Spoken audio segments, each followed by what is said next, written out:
This sucks. Good morning, good afternoon, good evening. You won't be able to hear me say it because the internet's bad again. Because why wouldn't it be? On a fucking Sunday at 4 p.m. Pacific Standard Time here in California. Nothing's ever gonna go better. Do we wait it out? Because I have no idea who's being a power user right now. Google Drive's not uploading anything, so we're good there.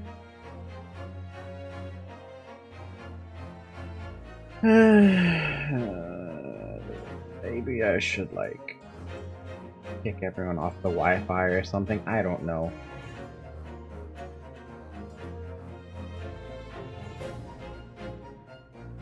I don't even know what to do, to be honest with you. I have no idea what to do. Right now, I just have my cat here, resting in my arm, and I'm petting her little head. And I'm waiting for the internet to be nice, and it's just nice, I guess. Damn. Let's put that text box up. Internet is dying again.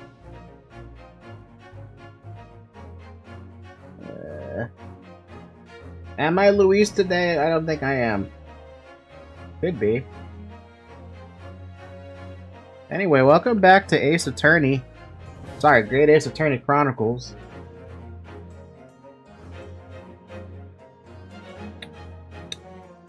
I never thought I'd hate living in an apartment because of this. But I mean, I've been living here for like 30 years. Who knows when this building was made? Do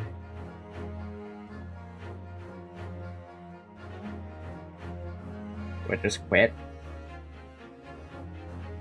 Can I open up anything? Do we just, like, play a different game? Something that's less, I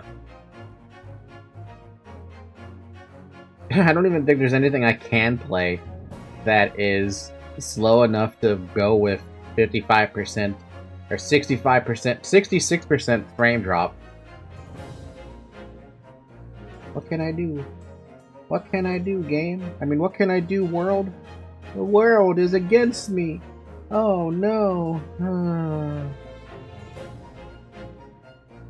I mean, I want to play some Ace Attorney. I want to kill my voice again today, but I just can't. Oh? Oh? Oh? Oh? Oh? Is it coming back? No. I was hoping too much.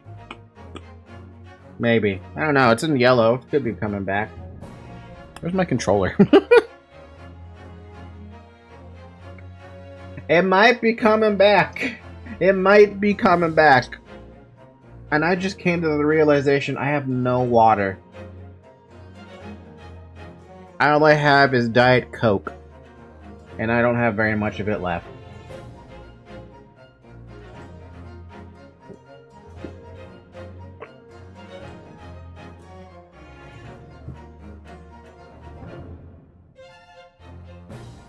Anyway, today I discovered the jackal is the way to go with Fowen.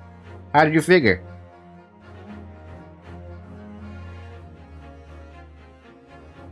So why jackals? Jackals don't... They're so squish, and all they do is... They're really just anti-infantry. They're great against their own... They're great against mirror matchups, though.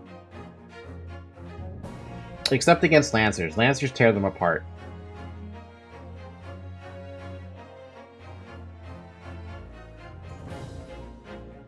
Back to the question. What deals with Lancer? Clairvoyance. Put Lancers and Huntresses inside them? Oh, God. Yeah, I found that out that the AI does some weird shit when they put a different unit inside, when they put something inside of a Jackal. The worst one is definitely the Clairvoyant. And they're fast enough to hit and run and heal with the miners. That's true. But people don't use miners for... They don't use the miner mites outside of just mining. And the heal that they do is really, like, emergency. How much do miner mites cost? 800? 900? Because they don't cost 1400 like all the other miners. Sorry, I hit the microphone there. Okay, it looks like the internet's working, so I'm just going to take advantage of this. We are now in part 2 of the trial phase for case 4. That's what we're left off at. Hi, Bomb.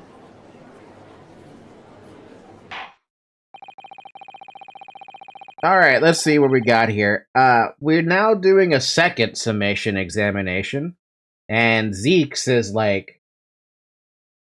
You don't care. He doesn't seem to really care. He did take off his coat, but I'm waiting for him to start pulling out of rapid-fire objections and really make my life a hell. I can hide this text box, though. Let's do this. I have considered the defense counsel's request for a further summation examination of the jury. And I have determined that the court must uphold the defense's judicial rights to this procedure. Alright, cool. We get to do it then. So, counsel, you will now proceed with your second summation examination. I presume the jury is ready, Mr. Foreman. We are, my lord. Very good. In that case, I must ask each of you now to state clearly and concisely for the court the grounds on which you find the defendant guilty of this crime. Here we go again. Another goddamn summation examination. But again, I'm probably not going to be able to convince two of the people here. The maid and Mr. First. The accused left behind evidence at the scene, didn't he? Those 3 books of his. If there was some novel or alternative explanation about how the victim was stabbed, I might reconsider. Even if the woman was throwing books, it can't be related to this crime if the window was closed, can it? Dear me, it was only a little book, hardly life-threatening, even with a direct hit. Have you ever tried throwing a book that's on fire, though? 1984, anybody? Look, I just want to get this over with. If I didn't bring home some Paydonon, I'll be in a tiny bit of trouble. Come to think of it, we had a fire at home a while ago. It gave me the sneezes. Huh? How's that has to do with anything? Yes, considerably more tangible arguments from all members of the jury this time around, it seems. John Wick don't agree if her book isn't enough. John Wick could make anything a weapon. That's the problem. That's not a good comparison. He could turn me into a weapon somehow. He could turn my udder into a weapon somehow. I bet. One notable exception, of course. My learned student friend was able to find the fault in the previous witness testimony. So the court must accept the fact that it was indeed the accused seen fleeing from the scene. And moreover, as he throws another bottle or glass, no one else was even at the scene to commit the crime. Well, if the eyewitnesses are correct, it would seem as if the conclusion is somewhat set in stone. I fail to see how it can be argued any other way. That means, I'm afraid, that during this summation examination, it's essential that you establish some other tangible explanation for the facts. But how? What would even constitute a tangible explanation here? Isn't it obvious? Who stabbed the woman, and how? Those two details are all you need to provide. Thanks for the tips, Van Zeeks. Simply give us a name and a method by which the attack was conducted. And there I was thinking this might be hard. But Mr. Naruto, Hodo, you have to do it, otherwise this really will be where the trial ends. Ugh, no pressure then. What if it was the maid who threw a knife out the window and hit the woman? Problem is, there's no way to prove that. And also, we still have no idea why that knife is missing the tip. Because we looked at this knife, and we brought it out. We brought it out, and it has that tip missing, but there's nothing here. Nothing has told us as to why the tip is missing. So whatever it is, I don't have a clue. Plus, this thing doesn't even have an insignia on it. We don't know if it belongs to anybody. It's just a standard old switchblade, but with the tip missing. So I know nothing. That's quite enough preamble. Proceed with the summation examination, please. I presume you are prepared, counsel.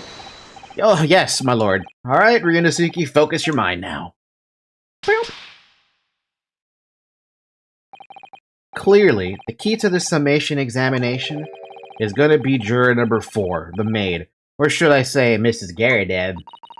We have a book that disappeared from the Garrideb's house on the evening of the incident, and the 4th book found in the victim's hand. There must be a way to link the two. Yes, that's what we have to find. Using every technique I've learned in my short career so far, whatever it takes. Don't forget to keep an eye on Miss Garrideb and how she reacts, even to the things other people say. See, that's what I was wondering about, because we haven't had to, call out somebody else yet. By the way, fun fact about summation examination. In real court proceedings, summation examination does not exist. The closest thing to summation examination is, you ask the jury whether they agree with the verdict that they made. But it's not any, like, in-depth, like, questioning. It's just, yes or no, do you agree with the verdict you gave?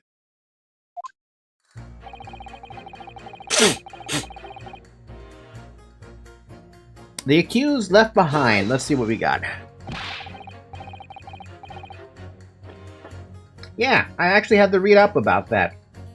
I forgot the exact name, though, but it's nothing like summation examination. It's a very boring, straightforward name. Just ask the jury, hey, do you agree with the verdict you just gave? That's it. But as we know now, there were 4 books, not 3. Well, what difference does it make? There's every possibility that the 4th book, in fact, belongs to the defendant's landlord. Yes, that's the part I have a problem with. Sorry? Well, at the point the woman was stabbed, this landlord fellow was at home, wasn't he? Enjoying a fiery scrap with his wife or something, you said. That's not exactly how I put it, no. Well, anyway, the point is the fellow and his wife were somewhere else when it happened. I think that's what you call a strong alibi. So it could have been the landlord who did it, which only leaves the Nipponese fellow. Honestly, I can't see what all this palaver is about. It's a done deal, isn't it? I suppose it is, since I've got nothing witty left to say. By the way, it was Dagon Rumpa. She was being hit by the book, and the guy stabbed her when she thought she was dead, and the guy being accused running to not get involved would be a possibility. Here's the thing. The way the evidence keeps on pointing towards our client, it's like, is there anything that can, like, what possibility? Unless Jack the Ripper all of a sudden popped up out of nowhere.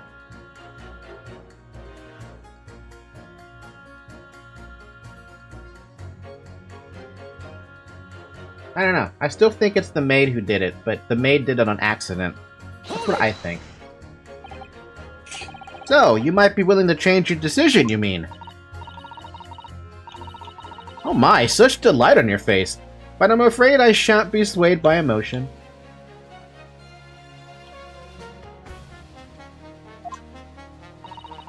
despite what you may think of me, I am a very modern, metropolitan, and rational woman. That's great. If one reads the morning papers, it's all forgotten by tea time, isn't it? So why read them in the first place? You see, modern, metropolitan, and rational thinking, wouldn't you say? And not at all extreme. As I see it, an overwhelmingly suspicious Japanese man has been implicated by overwhelmingly strong testimony. So despite one or two minor puzzlements, I do declare that the man is overwhelmingly guilty. Fucking hell. Modern, metropolitan, and rational logic, wouldn't you say? Oh, please. The culprit would be the sir that was trying to take out the fire on his books, but he actually would be trying to burn everything instead. And I don't think Mr. Garadeb was trying to burn down his estate. Well, not estate, his home. And I don't think Mrs. Garadeb really cared what happened in the home. She just wanted revenge on, the husband. for accepting a bookmark. Or whatever. Whatever was in that book. Overwhelmingly. But us modern gals are always delighted to embrace new fads, you know? So I'd be only too happy to consider an exciting new theory if you could come up with one. I'd be happy to do that too, if only I could. Let's do our very best not to disappoint the modern and metropolitan young lady. Fucking hell. Right. I'm glad you omitted rational there. I'm not saying that's what happened here, just saying that in Danganronpa that would be a possibility. I'm still wondering where this is gonna go, though. Even if the woman was throwing books, it can't be related to the crime, right? Because the window was closed? But what about the possibility that the window was open? What about it? I mean, there's just no way it could have been. How can you be so sure? The prosecutor fellow over there said it earlier, didn't he? Winters in London are no joke. You don't want to invite that sort of cold indoors. So no, that window wasn't open. Us Londoners like sitting by the fire and staying warm, see? But you couldn't categorically state that the window wasn't open, could you? It just wasn't. They wouldn't have opened it. Then what's the point of even having windows, huh? Counsel, you will kindly refrain from childish bickering. Oh, sorry. Literally channeled Ace Attorney right there. Phoenix, where are you? Somehow I need to show that there's an undeniable possibility that the window was open. Easy, it's the smoke. Because this young man isn't going to budge otherwise.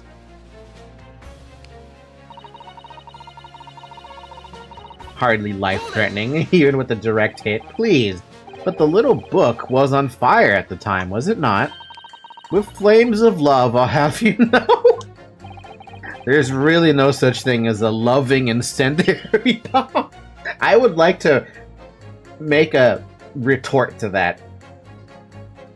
If you've watched Sword Art Online, there is one instance where there isn't a loving incendiary bomb that happens at the end of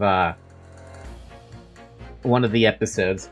Forget stepladders, window arguments is where it's at. I still want my stepladders, man. Well, he brought it upon himself. It's playing with fire to betray fiery long. Isn't it? Well, don't you agree? Well, any kind of betrayal is certainly a bad thing, yes. But I think the argument might have arisen out of your misunderstanding, Mrs. Garadeb. Never you mind that. The point is, we were just having a jovial little dispute. Nothing more. And I won't have any more of these suggestions that it wasn't anything whatsoever to do with this crime. Right, well, we'll see about that. What about juror number 5? He doesn't seem to be turning a hair at Mrs. Garadeb's relentless onslaughts. It's almost as though he's used to it. What a gentle soul he is. That's... red flag. Well, you gave me some information last time, so maybe you can give me something this time? You just want to get this over with? How can you sit there and say something like that? A man's future is at stake here. Well, him and me both then, like I said before. What? I told you already, I'm a day laborer, aren't I? If I don't bring home some readies with me tonight, you'll find me floating face down in the Thames tomorrow morning. What? You heard me. My missus isn't one to mess about, you know. She can be fierce, believe you me. Another shining example of marital bliss, then. That's no gentle... That's not what gentle means. Gentle giants, I love this idea. The concept is the gentle giant will never hit you back. That's so far from the truth. A gentle giant is just very patient. You break them, they're gonna shatter your limbs. A situation like this cropped up the other day. It was, well, you know, it's funny, but I can't quite remember. Huh? Sorry? It was too frightening. That's the thing. I must have blacked it out. Helpful. I wonder if Mr. Beat will ever be dragged into the Thames by his scarf. Don't even go there, Miss Susanoo. Jesus. There must be some way to jog his memory about this. Come to think of it, we had a fire at home a while. It gave me the sneezes. Why would it? The black smoke. Does that have anything to do with your decision about the defendant's culpability in this case? Sorry, what's that? You'll have to speak up, lad. You have to speak up, lad! Could you tell us more about that fire? It was last winter. My grandchildren baked me a lovely cake on my birthday. It had 75 candles on the top, it did. What a sight to behold it was. You put candles on a cake? Was there some kind of devil worship? Oh my god, he doesn't know the concept of birthday cakes with candles. That's sad, Ryu. Of course not. It was an angel cake to celebrate my birthday, obviously. It seems that's a common custom here in Great Britain, Mr. Naruhodo. Anyway, I mustered all my puff to blow them out. Only I must have blown wrong somehow. The flames didn't go out, but candles went flying all over the room. The furniture caught and everything went up. The whole place filled with smoke. See? The smoke. Definitely sounds like devil worship to me.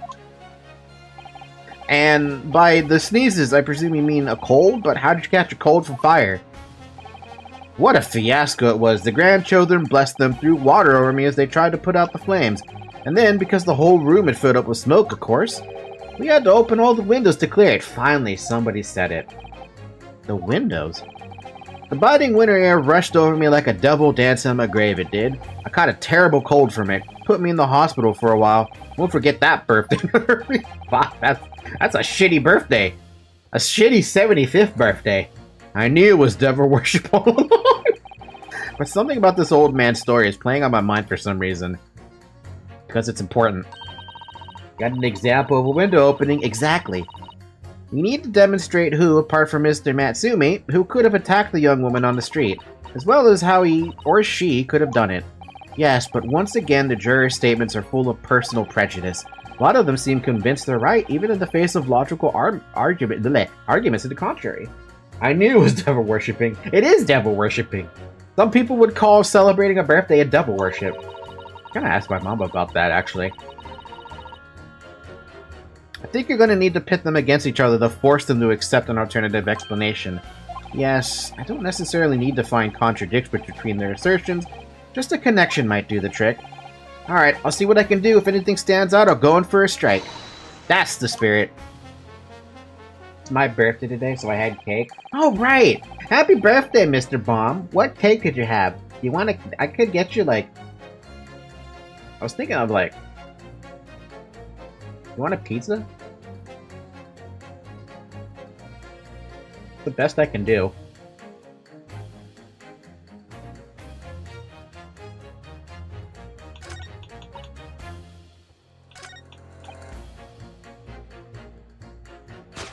I don't know if this will work to pit them against each other right now. Wait, winter houses is... Wait, that's new. Yeah, see, this is new. Why doesn't it let me do the press there? I gotta press this. You're basically giving wings to the cake. Red velvet? Aw, delicious. I love red velvet cake. I just... Look, did you change your statement from before? Well, yes, it was one of my most memorable birthdays, you see. I couldn't let it go unremembered. I'm sure the defendant will be delighted that you're using his trial to explore your past. And how is that memory related to this case exactly? Sorry, what's that? You'll have to speak up, I'm afraid. So throwing a cake would be an angel worship? Angel worship. Maybe. Ryunosuke reaction is all of us. Never mind, he's as deaf as a post when he wants to be. But actually, this old man's anecdote might just provide the alternative explanation I need to make my point to some of the other jurors. We used unlit candles on my birthday this year. It's safer that way.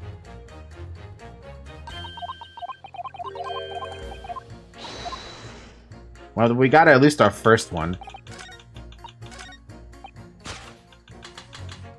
Bum bum bum bum bum bum bum bum. These two jurors' statements clearly contradict one another. They do? How exactly, counsel? Don't point at me again. I told you it wasn't me. What's that, you say? Speak up, lad. Speak up! Juror number 3, do you see? Oh, me? See what, sir? Did you hear juror number 6's account of his birthday celebrations last year?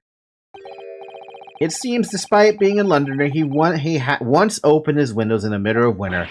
Oh yes, of course, because it was an emergency. I mean, obviously, if the room was filled with smoke from a fire, you'd be mad not to open the...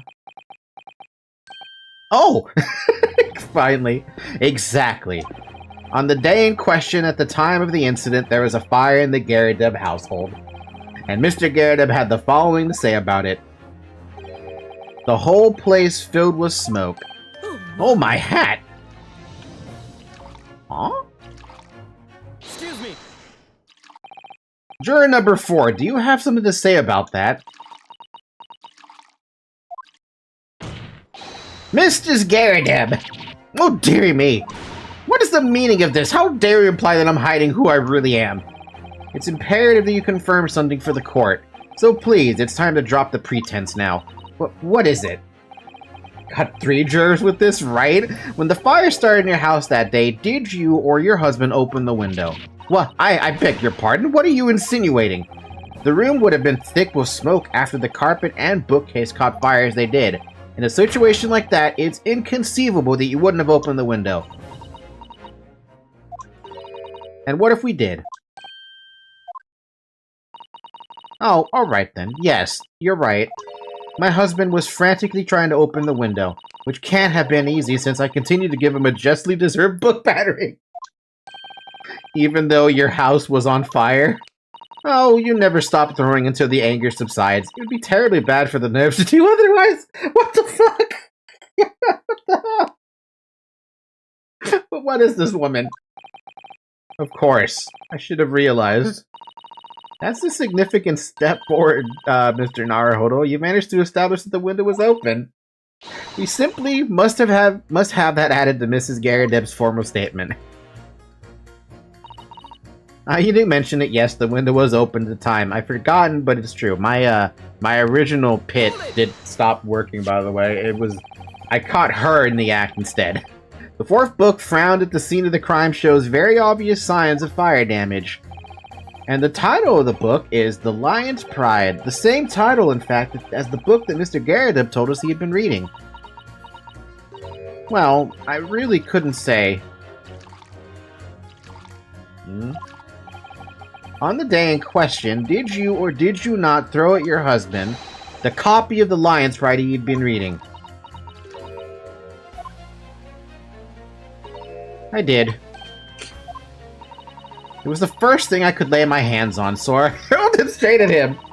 And now you come to mention it? Yes. He was rather enjoying reading it, you're right. Why did you not reveal this information to the court from the outset? Because I couldn't, you insolent little man. I didn't remember. At times like that, you pick up and throw whatever you can lay your hands on as well as you know. I really don't. I barely noticed I was throwing a book, much less the title of it. What in the world is going on here? Excuse me. What is it, juror number 5? You know something. I remember what it was. The memory I'd blocked out. Ah. I was listening to what this granny was saying. Brought all flooding back. Who are you calling the granny, you cheeky devil? I'm Mrs. Garrideb or the maid, I'll have you know. Oh my god. The man doesn't even flinch. Please tell me that's not because he's used to being hit all the time. dude got PTSD, right? It was about... Oh? Different music. It was about 2 weeks ago now. I just got back home after work. Like, I put my hand in my pocket for the wages I just earned that day, and I nearly died. There was a hole, every last penny had dropped out. Oh, shit. Oh dear, what a disaster. You haven't heard the half of it, boy. Oh? The wife was cutting up some chicken at the time. I could hardly get the words out, but I told her straight. I've lost a day's wages, love. Next thing I knew, the blade was whistling past my ears, stuck into the wall next to me, it did. About an inch deep. Damn. Wait, is this your knife that I have? No words, just terror. I could smell it then, you know, the god-awful stench of the Thames. I was sure I was gonna end up face down in the muddy banks that night, I can tell you. Now, that's a real disaster, isn't it? I'll never use the word lightly again. Anyway, the point I'm trying to make is this. When women lose their rag, they'll throw anything at you. Knives, hatchets, hammers, you name it. Mr. Naruhodo, you mustn't think all women are so short-tempered and unrefined. No, I wasn't thinking that. Mr. Zato, you don't have any room to speak. You've been throwing Ryu with that damn technique of yours since day one. Throwing household objects at people is, well, it's so uncivilized. At least attack with honor, using a bow.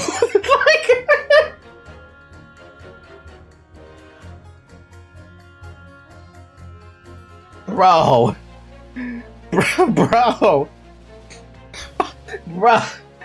That's going for the kill, not going for the...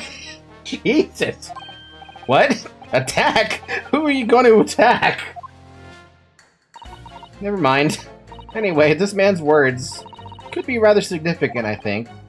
Alright, we'll come back to the bow and arrow thing later, if I dare. Mr. Internet son, please don't go. Did I have another hiccup?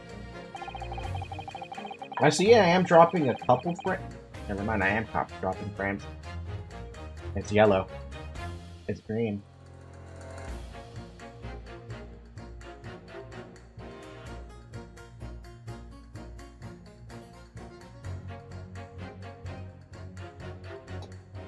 A woman in rage will hurl anything at you. The kitchen knife was really brought that home to me.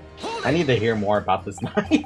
No! Internet! You know what? I'm gonna be right back, but we're also gonna do, let's change this message real quick. We're not Louise. Fuck Comcast, though. I'm gonna grab some water, as long as the internet's being weird and funky, so I'll be right back. Because I don't have any water right now, and I could really use some water if I'm gonna be reading a whole bunch, so be right back.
I'm back.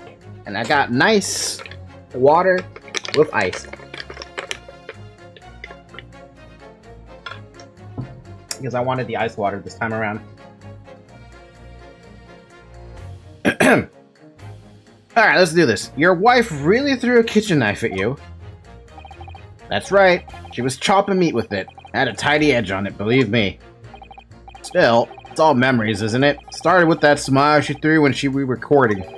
And since then, the list of things she's thrown at me has grown along with our relationship.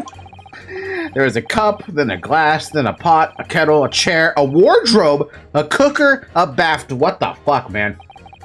Your wife must be even beefier than you. And things came to a head last week when she threw me right into the thing. Still, she's not so bad when she's calmed down. She's a little sweetheart, really. I'm so happy for you. If you want to know what I think this whole idea of ladies first that we're so obsessed with in this country was thought up by some clever lads who'd been tossing the thames a few too many times by their wives. That's a very interesting theory. What a terrible thought. On the face of it, this juror's statements just sound like a really extreme anecdote. But I think it might turn out to be an extremely powerful weapon. A weapon I might be able to use to make the jurors accept an alternative explanation here. What are you thinking here? Okay, we gotta go back to the pitting thing. We have to pit you two again. Because I didn't finish your pitting. Wait, what? I'm sorry, but as foreman of the jury, I have to object. That's complete nonsense. What?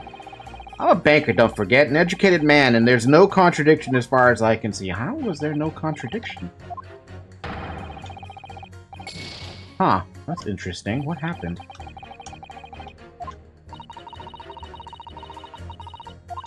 I'm gonna have to reread what the heck everything says now.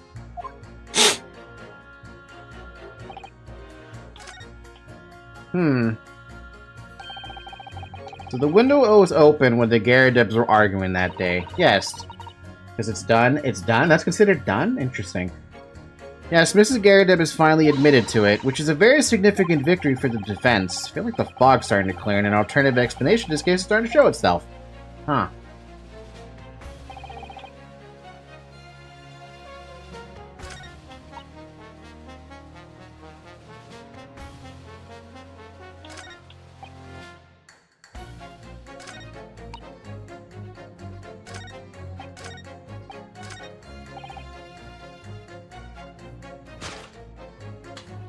You think it's these two?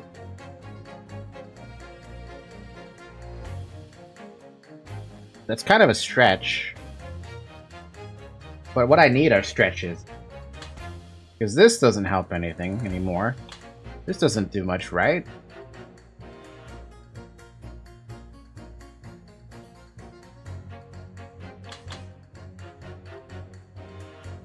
But that's really pushing it.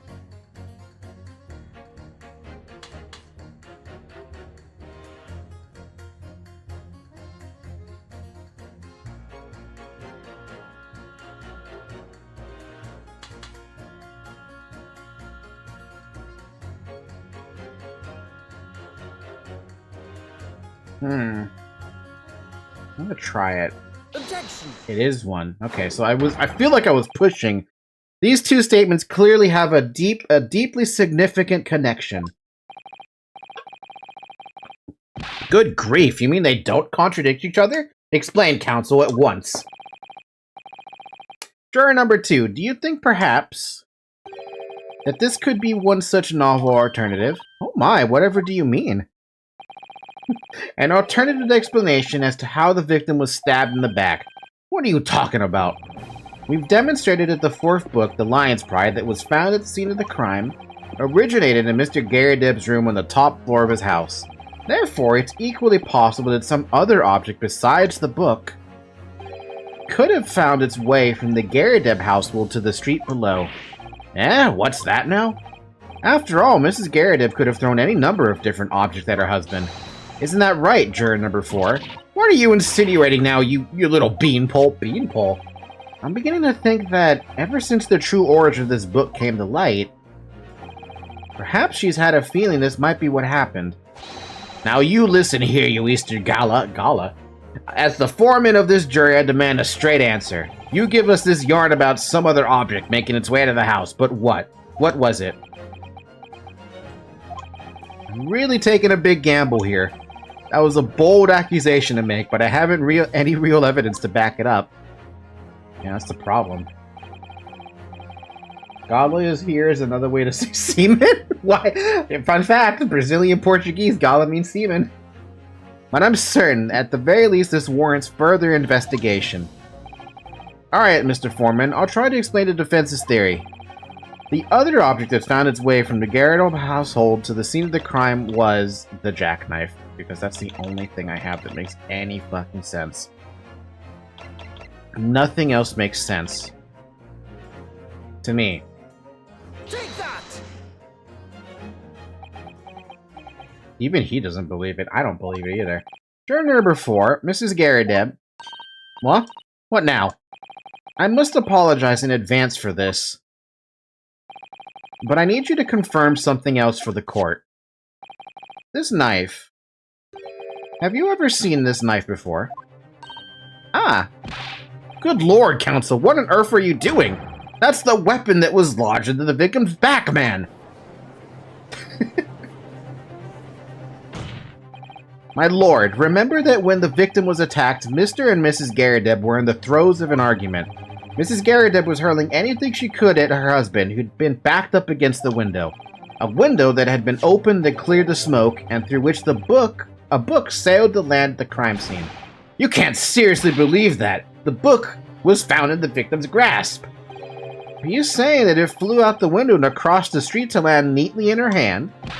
Huh? Even my missus hasn't got a name like that. Yes, I admit there are many details we don't yet understand. But that's the point. That's precisely why we must not allow this trial to end. Not right now. Oh my. Ah. Mrs. Garrideb, your answer, please. Have you seen this knife before or not? Oh,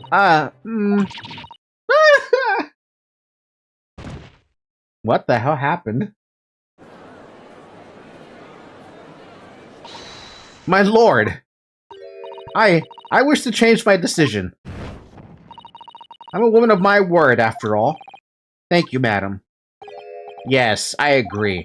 I certainly didn't see this coming, but I just don't think it would be right for this trial to come to an end now with so many unanswered questions. What if she bent down to pick up the book and the knife hit her in the back? That's what I'm thinking, because first off, if she's just standing up from the side, there's no way a fucking knife's gonna be thrown out a window and hit her back. It would hit her shoulder first. But if the book was in front of her and she picked it up, there's an opportunity for something to hit her in the back. Because then she'd get hit in the back, stand up straight a moment, and then fall to the left or right, which side she fell. Mr. Foreman? I'd have to agree. Not that I think that Granny did it, mind. Yes, you know what? I'm not quite happy about this at the moment either. All together now, ladies and gents. Also, she's big, so it's easy to hit her. Wow. We did it. Oh, congratulations, Mr. Naruhodo. So, as a result of the defense's summation examination, a number of jurors' leanings have changed. 2 jurors called guilty, against 4 now calling innocent. Accordingly, the opinion of this court is divided. And this trial will continue. So, Mr. Van Karma, Zeke's Van Karma, what do you say about this? What's that objection? No objection? Okay. Now, Lord Van Zeeks, how does the prosecution wish to proceed?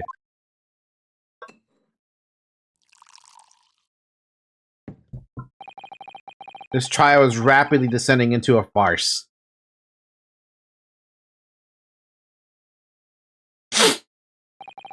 Like a corked wine, the first few sips are bitter enough. How many of those glasses has he broken now?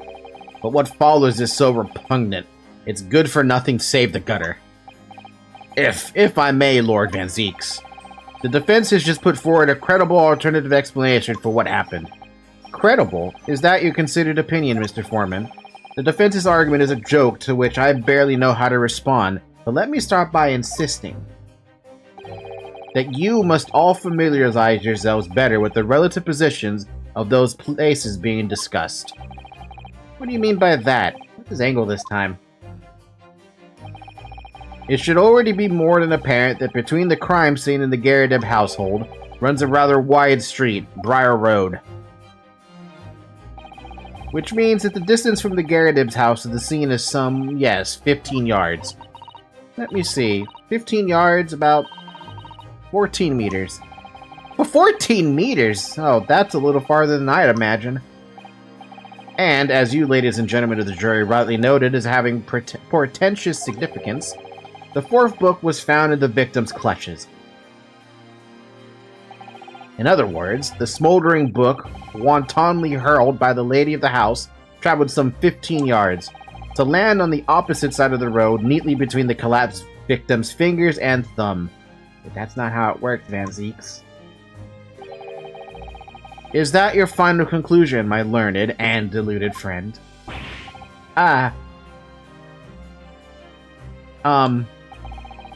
And did the jackknife follow a near-identical trajectory to plunge into the middle of the victim's back? This fantasy is somewhat stretching the notion of having a bad day for the victim, I think. Even those pathetic serialized detective stories have more believable plots. Damn. There's nothing I can say to that. That prosecutor loves the sound of his own voice. Miss Susato, serialized detective stories are pathetic, are they? How dare he? Maybe let's pick our battles here. My lord, might I be allowed to speak? As judicial assistant, you may speak for the defense. Yes, go ahead. The prosecution may consider the idea of a fantasy, but what the defense has postulated was believable enough to persuade the jury to change its leanings. And as such, the court has a duty to explore this alternative explanation as thoroughly as possible. To that end, juror number 4, Mrs. Joan Garrideb, must be called to testify and submit to cross-examination. Holy crap. No wonder she was like... she hesitated there. Saints alive! A cross-examination of a juror?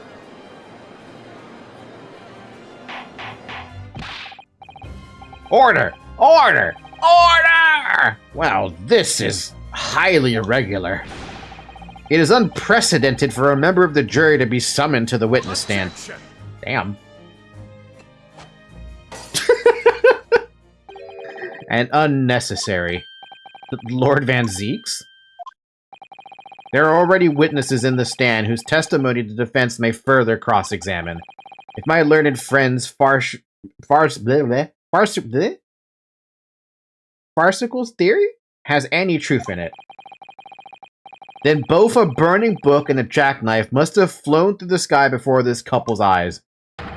And we must assume they would be able to testify accordingly. What say you, witnesses? I forgot these two were still here. Someone got hit in the head by that? Absolutely. Yes, sir! Constable Rolly Beat reported for duty, sir! Well, good morning, officer. Sorry for dozing off until now, sir. Haven't slept for a month on account of a villain who's appeared on my beat, sir. Oh, they're so heroic, these London bobbies. Patricia, my darling, I've been neglecting you, but no more. Oh, Rolly, my hero. You make me swoon. Very well, I hereby reject the defense's request. Ouch. Oh. And order the witnesses in the stand to testify again. State forthwith, before the court, any details pertaining to the defense's alternative explanation of events. There's no way they could have seen anything. Yes, sir!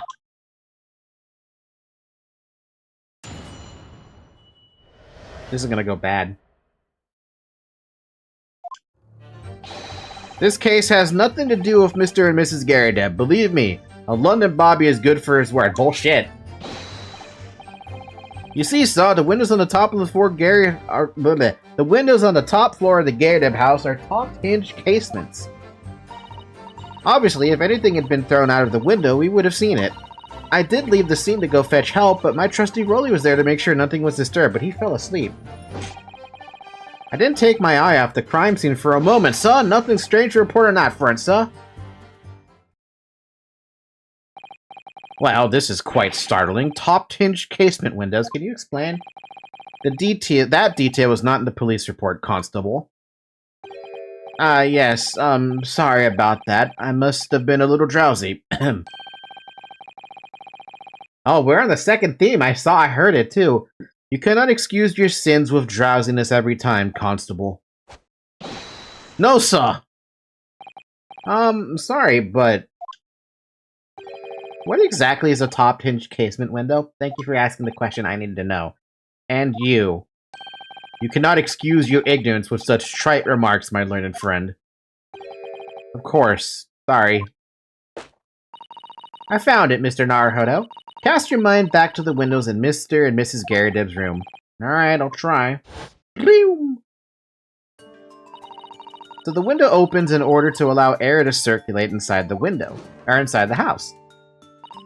But as it's a top-hinged casement window, it swings open along the upper edge, you see.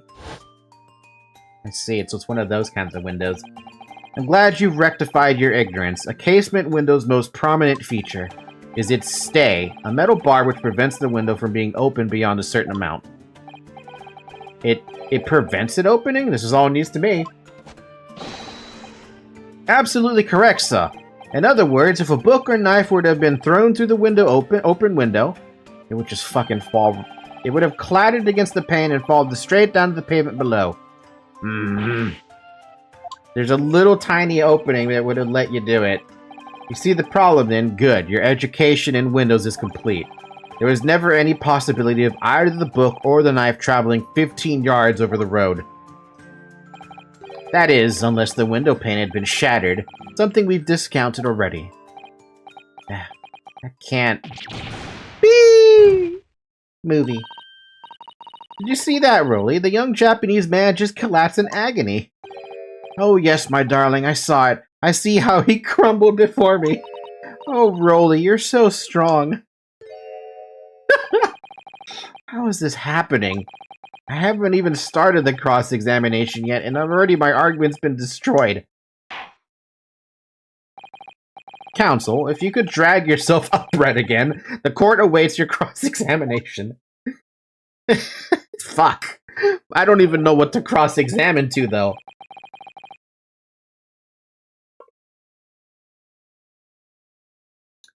My lord, oh good, another desperate situation. Get used to it, man. You're in the wrong series if you wanted an easy time.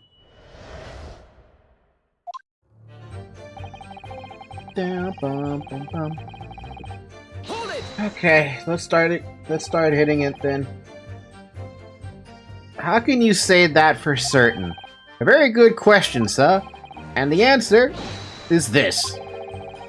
It has the noble founding principles of the force written on it as a reminder to all us policemen of our sworn duty. He showed us that before, didn't he? Did he? I can't say I remember. To patrol the streets of London town and uphold the peace of the common man. It's what the job's all about. And that is why I can stand here today beside my long-suffering wife and tell you a Bobby's good for his word. While rubbing my tired eyes admittedly. Sup? Oh, Rolly, you're so manly. Of course I am, my darling Patricia. Oh, Pat. Oh, Rolly. No, none of this is what I meant. I meant, how can you say for certain that this case has nothing to do with Mr. and Mrs. Garrideb? Ah, I see, sir. You should have said earlier, sir. Yes, well, so could you answer the question? That was a waste of time then. To be honest, these two are pissing me off. I'm gonna puke. We're gonna puke rainbows all up in this shit. Absolutely, sir. I will answer to the fullest of my ability, sir. There's a surprising reason why Mr. and Mrs. Garrideb's domestic dispute can't be related to this case. But before I get into that, sir, just one thing. Yes? I'd very much like you and all your countrymen to understand the great British institution of Scotland Yard. So I hope you take back some tales of us London Bobbies and how we uphold our guiding principles. I wasn't planning on going back just yet. I've only just arrived here. So to that end, sir, I'd be happy to lend you a ward card for your pursuit. But I must warn you, you won't be able to get through without shedding a few tears. Thank you? I'll try. Huh? A small folding wallet that identifies London Bobbies and contains the rules of conduct to which they must adhere. Huh? Their happiness is making me mad. Wait, why did you give me that? What is this about? Principles of policing. Item 1. A policeman will strive to preserve the peace within his allotted beat. Item 2. A patrolling officer is expected to walk 20 miles around his beat every day for the furtherance of community relations. Metropolitan police regulations. Item 1. Any crimes fall under the jurisdiction of the beat in which they are discovered. Item 2. When a crime is discovered on his beat, a policeman must assist with initial investigations and help detectives. Huh. Doesn't this feel a little bit like evidence law from Case 5 of Ace Attorney 1 in some context? This book's gonna be really important. I feel that. I feel that in my udders. Hi, Zoe.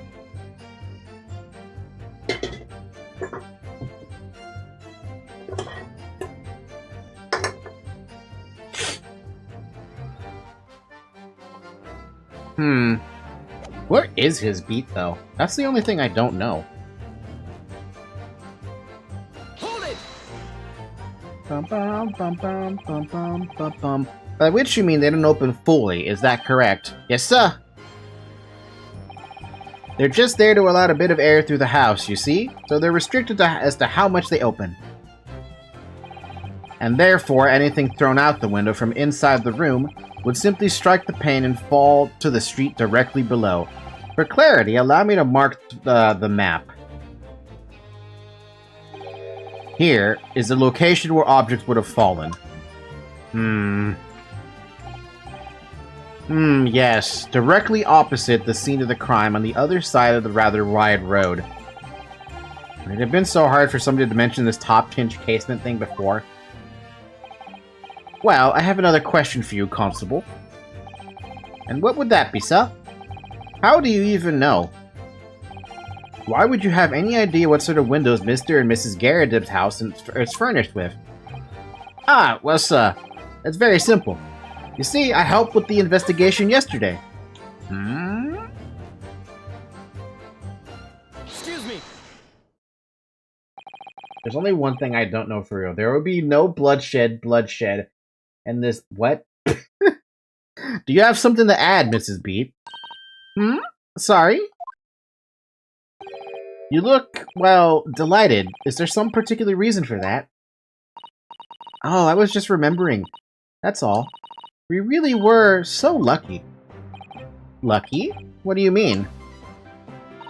Well, of course I feel terrible for the poor woman who was attacked, so don't misunderstand me, please. But we were just so lucky it didn't happen on Rolly's beat. It was so close, you see. Oh, I hadn't realized. Oh yes, that street, Briar Road, that's the boundary between Rolly's beat and the next one. Isn't that right, my love? He fell asleep. Constable Beat. Huh? Oh, yes, that's right. That's the reason I was helping out with the interviewing the occupants of the Garridobe household yesterday. Their house is on my beat, you see, sir? No, it's not even his beat. That really was cutting it close then. Constable, I wonder if you could clarify something. If the Garridobe household is on your beat, does that mean that the pavement next to it is as well? Outside Mr. Garridobe's house? Yes, ma'am. The pavement on that side of the road is, part of my beat. I see. I was unaware of that. Just think, if the woman had been attacked on the other side of the Briar Road, we would never have been able to go for that meal to celebrate our wedding anniversary. Just think if the woman had been attacked on the other side of Briar Road. But that's the life of a Bobby, after all. Extraordinary people are Bobbies, tirelessly working for the benefit of all Londoners. Isn't there a... That was right. If any crimes fall under the jurisdiction of the beat in which they are discovered. When this crime is discovered on his beat, a policeman must assist with initial investigations and help detectives.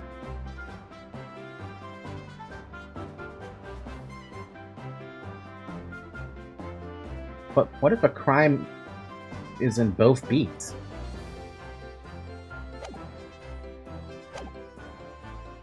Do you know what I think? I think it was the good Lord's way of rewarding my Rolly for all his hard work.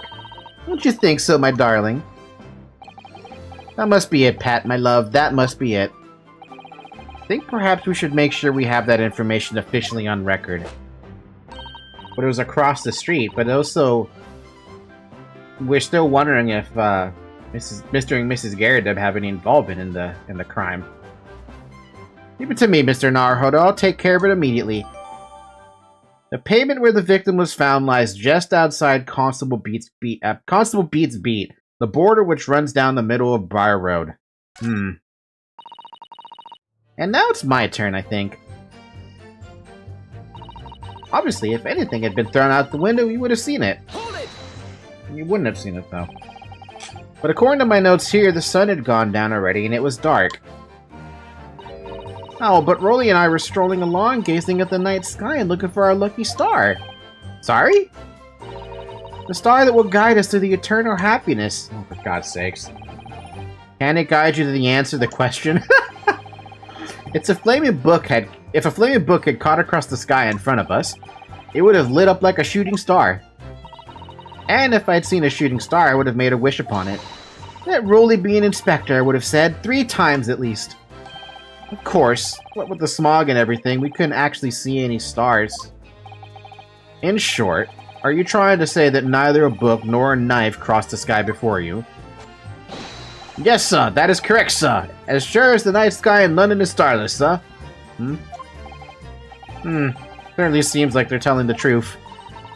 And then we saw the poor woman fall to the ground, so we ran straight over to help her.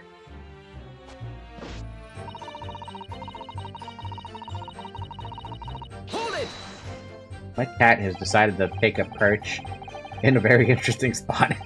Yes, you said that you went to a nearby police box to fetch another officer. Is that right? That's right, yes. It had been on Rolly's beat. If it had been on Rolly's beat, I would have known exactly where I was going, of course. Don't feel bad, my love. You can't be expected to know the location of every police box on every beat. So Rolly told me the way, only I sort of got a little lost on the way. Patricia, my darling, that's why I love you. Your terrible sense of direction is bewitching to me. Oh, damn. Oh, Pat. Oh, Rolly. My cat's in the way. Hi, Zoe.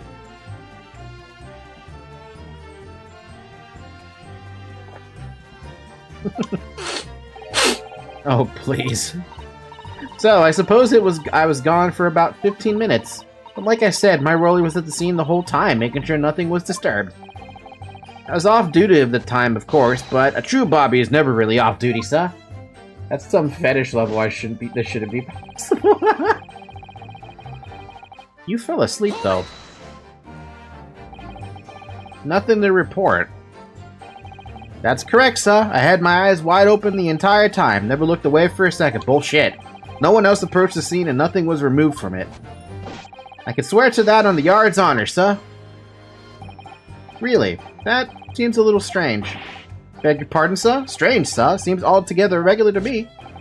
This burnt copy of the Lion's Pride was originally in the Garrett household, so the question remains, how did it find its way into the hand of the victim? Can you shed any light on that, seeing as you were at the scene of the crime the entire time?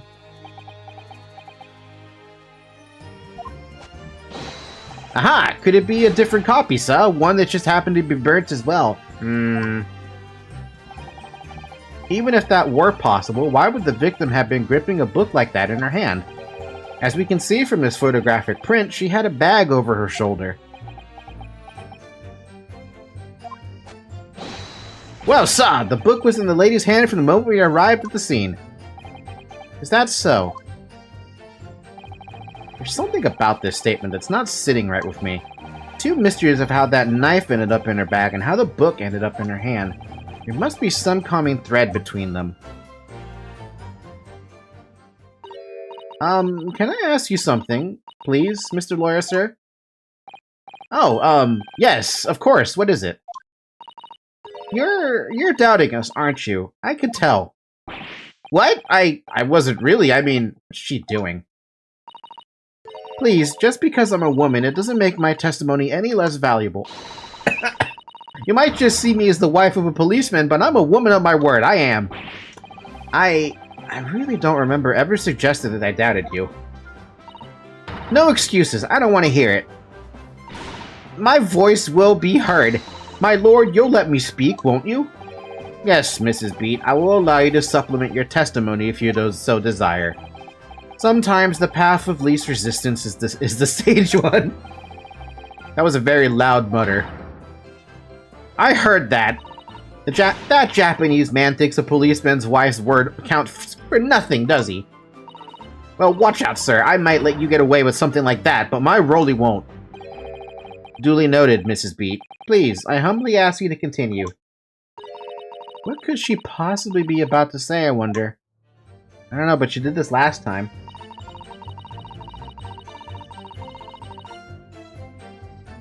Huh? What? Hold it! What? Mrs. Beat, nobody is questioning what you've told us. I saw it, I did. That evening I saw it clearly. That little Eastern man with the whiskers and the funny curved back sneaking away from the scene. And I know what I didn't see as well. I didn't see any flaming books or knives flying through the sky. All very clear. You also mentioned something about having a poor sense of direction? Oh, yes, well, that's a little embarrassing, really. I'm always ending up at the wrong place when I've made arrangements to meet Rolly. He gets ever so cross. Excuse me. What's the problem, Rolly? Constable Beat, is there a problem?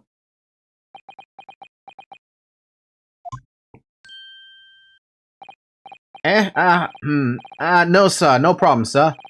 Did your wife's remark just now bring something to mind, perhaps? Oh, well, in a way, sir, yes, sir. I was just remembering that the same thing happened that evening, is all. Huh? You mean Mrs. Beat lost her way on the night of the incident?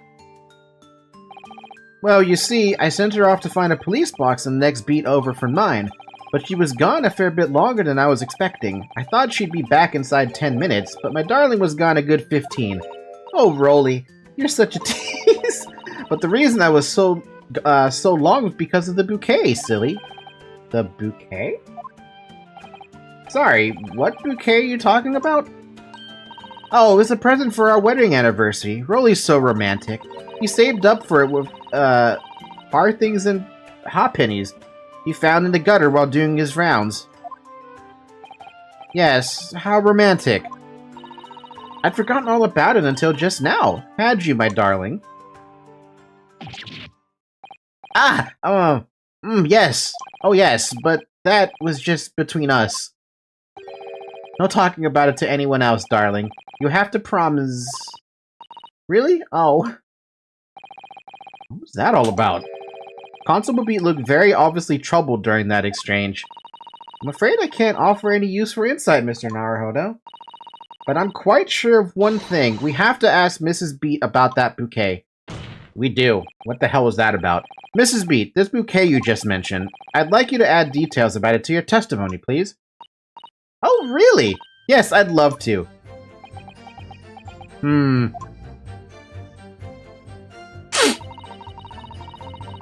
What happened was, I dropped my bouquet and ended up losing my way for a while. You mean you dropped the bouquet at the scene of the crime? Yes, that's right. Oh, I was so upset. When we ran over and saw it was a woman with a knife in her back, I was so shocked I dropped the bouquet roll he gave me. It was in a dark spot where the streetlights weren't casting any light, so I didn't notice at first. And then you went to the police box to report it to the policeman whose beat it was on. Yes, and I came back to the scene together with the other constable, you see. That's when I spotted my bouquet again, but the funny thing was, when I went to pick it up, it was nowhere near the victim's body at all. In case you need reminding, Mrs. Beat, the victim is not deceased. I was all flustered for a moment before I heard a voice calling me from the other side of the road. Your husband, presumably? That's right, silly me, I'd gone over to the wrong side of the street. Although, I'm gonna blame the bouquet this time. I can't think how it got there. I really can't. But the bouquet somehow moved from one side of Briar Road to the opposite. Curious indeed. Isn't it? But the worst of it is, I forgot to pick the bouquet up again when we left the scene. That beautiful rose Rolly bought me, with that change from the gutter he spent so long collecting. By bouquet, do you perhaps mean this sorry solitary rose? Why do you have that? Oh, yes, that's it. That's the bouquet Rolly bought me for my anniversary, our anniversary, with old bits of change he found in the gutter. Maybe just call it a rose? Tell us, Lord Van Zeeks, where did you come by the flower? According to the report by the police officer in charge of the crime scene investigation, it was found on the edge of the pavement in front of the Garadeb household. In front of the Garadeb's house? Although it wasn't noticed until the morning, as it lay where the street lamps cast no light. It was believed to be of no relevance to the case, since it was found on the opposite side of the thoroughfare. Oh, thank you, sir, thank you. Could I have it back now, please? No, I think for good measure, this rose should be added to the court record as evidence. Oh. A present for Patricia Beat from her husband, Rolly. Shock of seeing the stabbed victim caused Mrs. Beat to drop the rose where she stood. A fucking rose to the court record? But it's a symbol of our love. I want it back after the trial. Do you hear me? I want it back. Good grief. Rest assured that I shall do my very best not to forget, Mrs. Beat. I gotta take a look at that real quick.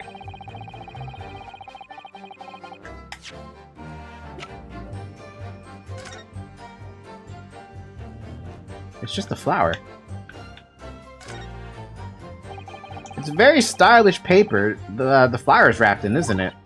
It's just an old newspaper, Mr. Naruto. Oh, I suppose it's because I'm not used to seeing English print. It looks so exotic to me.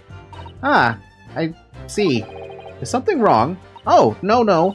I was just thinking that if you wrapped a stone-baked sweet potato in English newspaper, it might look like some sort of fancy cake. Ah, Cesaro-san, you do love your cakes.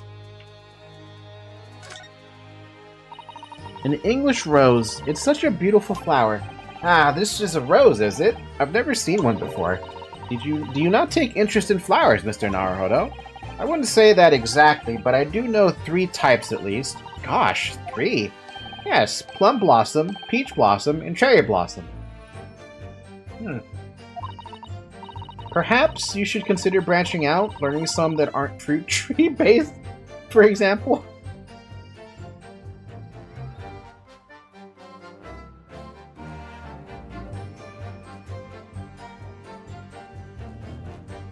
Thought maybe I could pick up something from it, but I'm pretty sure no matter where I poke at, I mean, it's just a rose, right? Just a rose. Yeah, it's just a rose.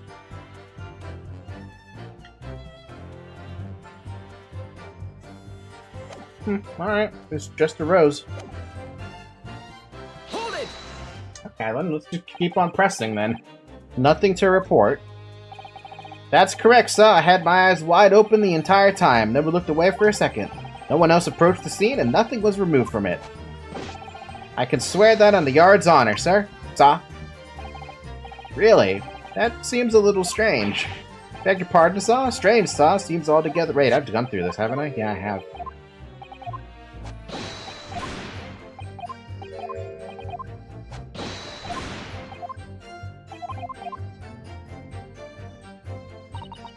Well, Mr. Naruhodo, what do you make of all this? Yes. The whole idea of an invisible attacker has been troubling me all along, but I believe I'm starting to get a picture of what really happened here now, better than me. The fourth book that had no business being at the scene of the crime made me sure that Mrs. Garrett was hiding something from us, but it's becoming increasingly clear that someone else has been hiding something from us as well. I think I may already be armed with everything I need to strike a decisive blow here. This time, it's going to expose the whole truth about this mysterious affair. Man, you have figured something out better than I have.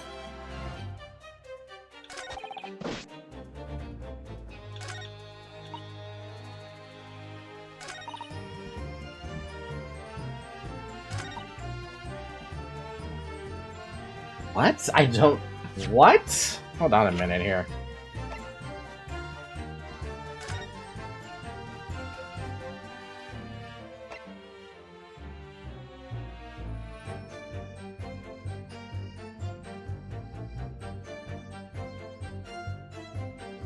Any crimes fall under the jurisdiction of the beat in which they are discovered. When a crime is discovered on this beat, a policeman must assist with the initial investigation. Help detectives. Okay, that's fine and dandy. The pavement where the victim was found lies just outside Constable Beat's path, the border on which runs down the middle of Briar Road.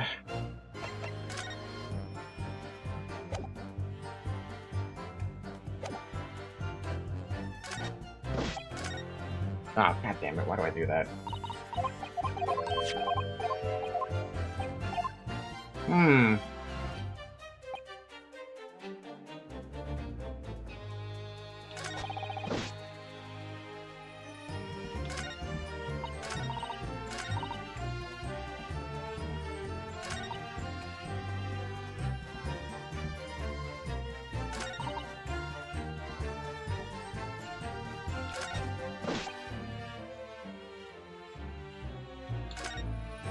Okay, I'm lost.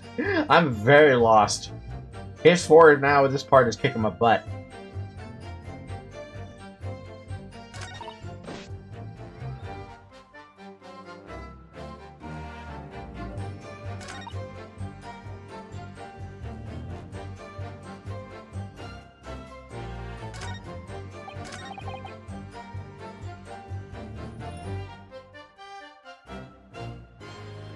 Should I do another... No, if I try to press again, that doesn't make any sense.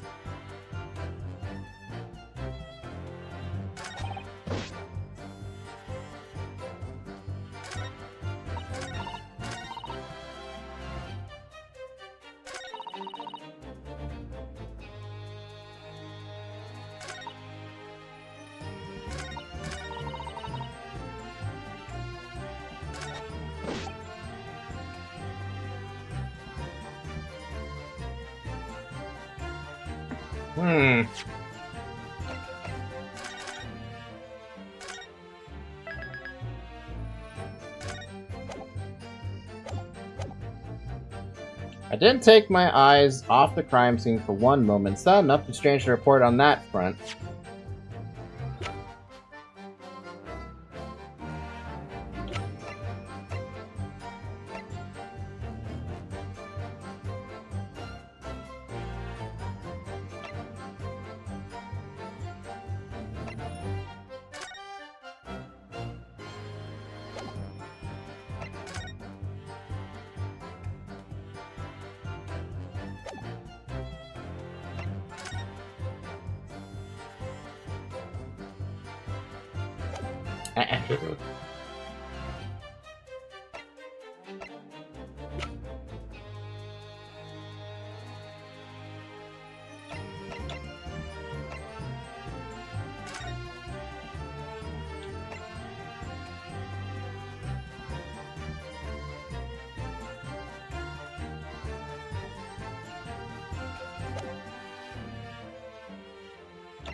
I'm gonna reread this part right here.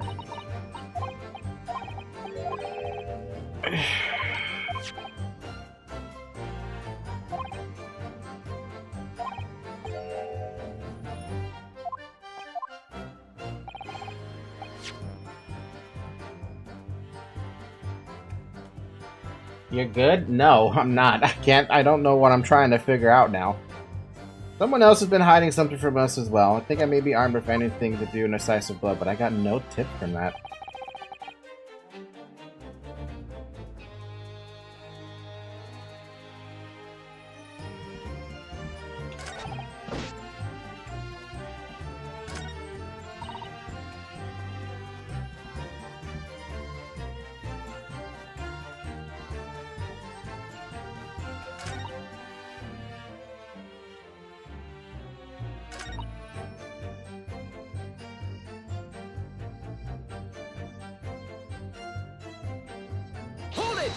I'm gonna press for a second.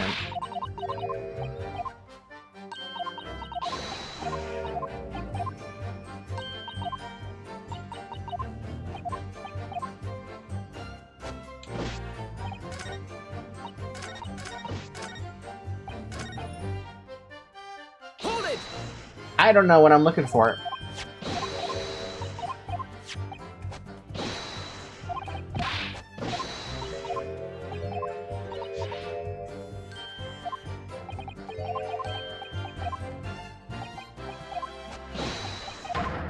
What am I trying to figure out? Let me give you a hint. Let me try to figure it out just a little more. Give me like 2 minutes. 2 minutes tops to figure out what the hell.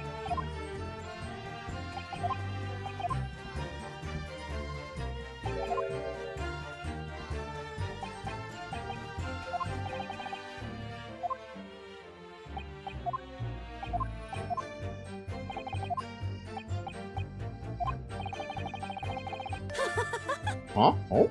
See, I helped with the investigation yesterday. But I'd mentioned...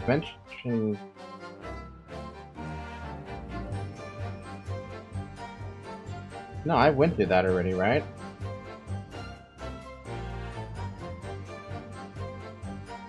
Excuse me. Yeah, I've gone through that already.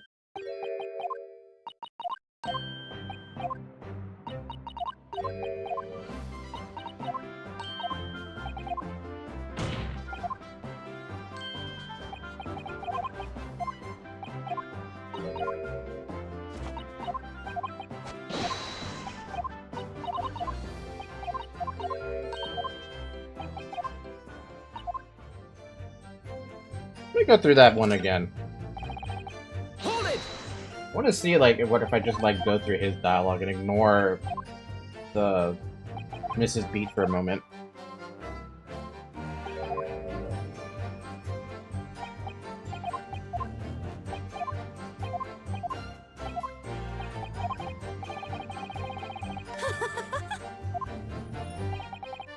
You helped? In what way? Various members of the public were questioned in order to gather information about the case. That's right, sir. The sad truth is we're all overworked. So even though it wasn't under the jurisdiction of my own beat, I obviously wanted the help. I see. Well, thank you. Oh, is it my turn now? Hold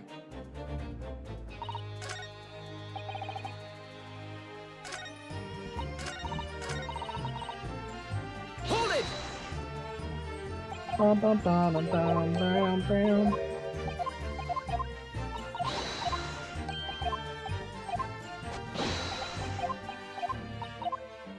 It's gotta have to do something with the rose. Hold it! It's the only thing I can think of.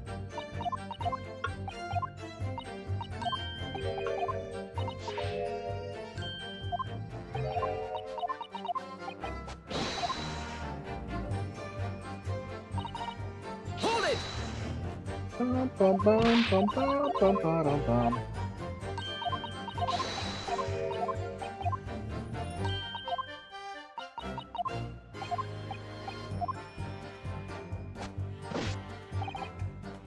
This is the only thing I can think of right now. Objection! That's the only thing I can think of. You claimed, Constable Beat, there was nothing to report in the 15 or so minutes you were guarding the scene. But that cannot be. What? What do you mean to say? In your testimony just now, Mrs. Beat, you explained to the court that when you arrived back at the scene of the crime with the policeman assigned to that beat, the bouquet you had dropped at the victim's side was no longer anywhere nearby. Objection. Yes, on the opposite side of Briar Road to where the victim was attacked. But considering the size of that meager bouquet, if a single sorry bloom can be so described, no doubt it was blown in the wind across the street, back into the gutter where it belongs. Damn, man. Meager. Objection. But if that were the case, why did Constable Beat not testify to the fact? No one else approached the scene and nothing was removed from it. Constable Beat swore to that on Scotland Yard's honor. But the bouquet belonged to me. It has nothing to do with the case. That's why Rolly didn't mention it, I'm sure. No, because sadly it's not only your bouquet we're talking about here. More than one thing in this case is mysteriously the wrong way around. What are you talking about? Think about it. Besides Mrs. Beat's bouquet, there's Mr. Garrideb's book. Mr. Garrideb's copy of The Lion's Pride, which was thrown out the window by his wife, would have struck the pane of the casement window and landed here on the west side of the street. And yet, it was actually found here, on the opposite side of the road in the victim's hand. Meanwhile, according to the testimony we've heard, Mrs. Beat's bouquet should have been dropped here at the scene of the crime on the east side of the street. But in fact, it was actually found here on the opposite side of the road in front of Mr. and Mrs. Garrideb's house. There's no logical explanation for those things, unless somebody deliberately moved them. I was trying to put two and two together there. In fact, they were kinda in a different place. Yeah, and then Mr. Rolly over here saying that nothing changed. What are you trying to say? The way you're talking, it sounds like you think my Rolly's done something wrong. Don't you listen to a word that scrawny lawyer says. Wondering on about books and bouquets, why should we care? It's nitpicking, that's what it is. Oh, good. Mrs. Garrideb's come round. She's back from being knocked out. You might call it nitpicking, Mrs. Garrideb. But deliberately meddling with the scene of a crime is a criminal offense. It's called, tampering, Mr. Naruhodo. Man, they actually bring up the actual word. But the person responsible for this tampering cannot admit to it for a very subtle but compelling reason. Hmm? Tampering? You've barely heard the term before. Tell us, my learned friend. Who would possibly have cause to carry out such an elaborate deception? Yes, there is someone who tampered with the scene of the crime that evening.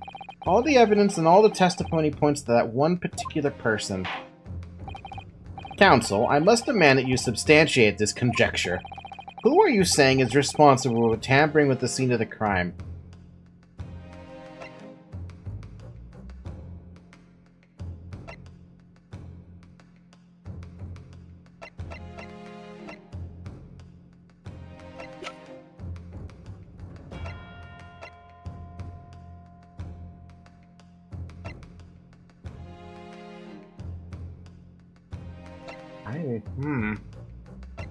You think it would be her, huh? Yeah, you would think it would be her. Because there's no other, there is no other way it would make sense. But to blame hers. I mean, she's fighting back against it, too. Nitpicking, right? She says it's nitpicking. Who cares about the bouquets? Who cares about the flowers? But why would it be her? Why would she, what purpose would she have to do that?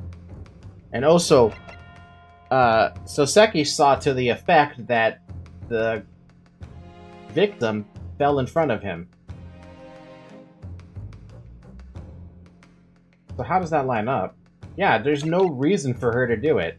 There's no reason for her to do it. If anything, her rage is aimed at John. And like I said, Soseki saw that Olive Green fell in front of her on the east side of Briar Road. And he dropped all this shit in front of her.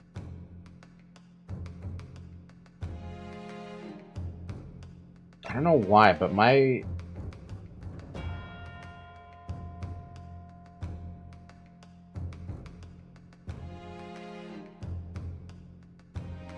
How about this idea, though, Zyrek? What if Rolly purposely gave Patricia crappy directions to get to the police box?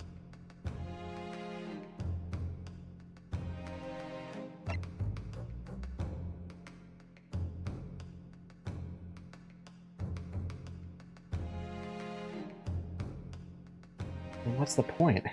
Who are you saying is responsible for tampering the scene with the crime? Literally, the only 3 people who could mess with the scene of the crime would be the victim herself, which is ridiculous, Rolly, Patricia, and Mr. Natsumi. It can't be Mr. Natsumi because he has literally ran away from the scene of the crime like a bitch. Wait. No. I'm pinning on Rolly. So he moved. He looks like he found on his... He might have, like... Maybe he found it on his beat and moved everything in order to try and pin the blame on someone else's beat. Let me try with him first. I still have 3 lives, so... Take that! Obviously, there's only one person it could have been.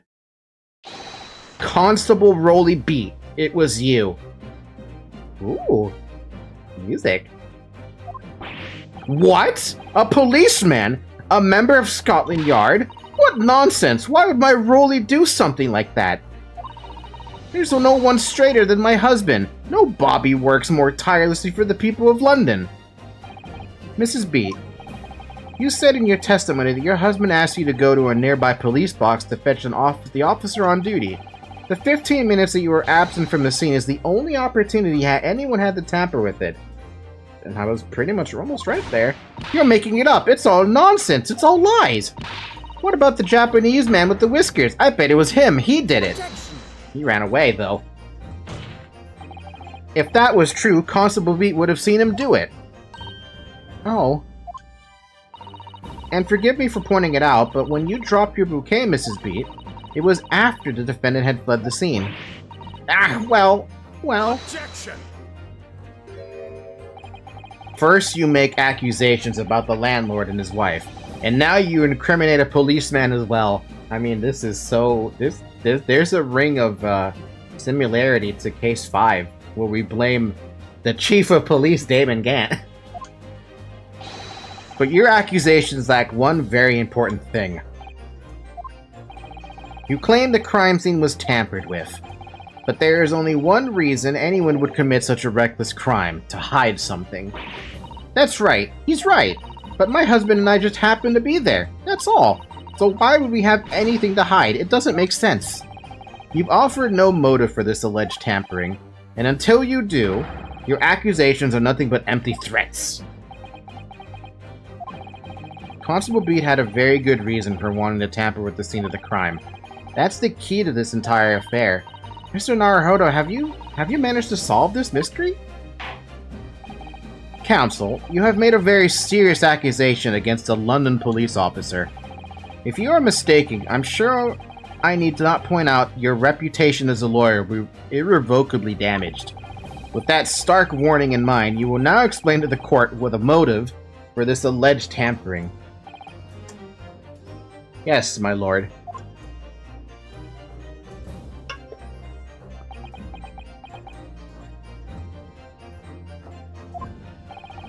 Constable Beat's motive for tampering with the crime scene was to hide where the victim fell. Where the victim fell to the ground. That is what this Bobby had to cover up at all costs. What? Where the victim fell? You mean where she was attacked? What are you talking about? We told you at the very start, didn't we? On the pavement of Briar Road, we saw it happen, remember? It was right here, as if anyone didn't already know. That's certainly what everybody has been led to believe. But in fact, that isn't where the victim was stabbed at all. What? What?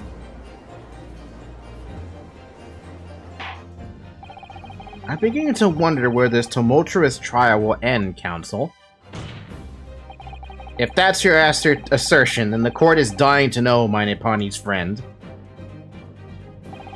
Where are you proposing that the crime actually took place that evening?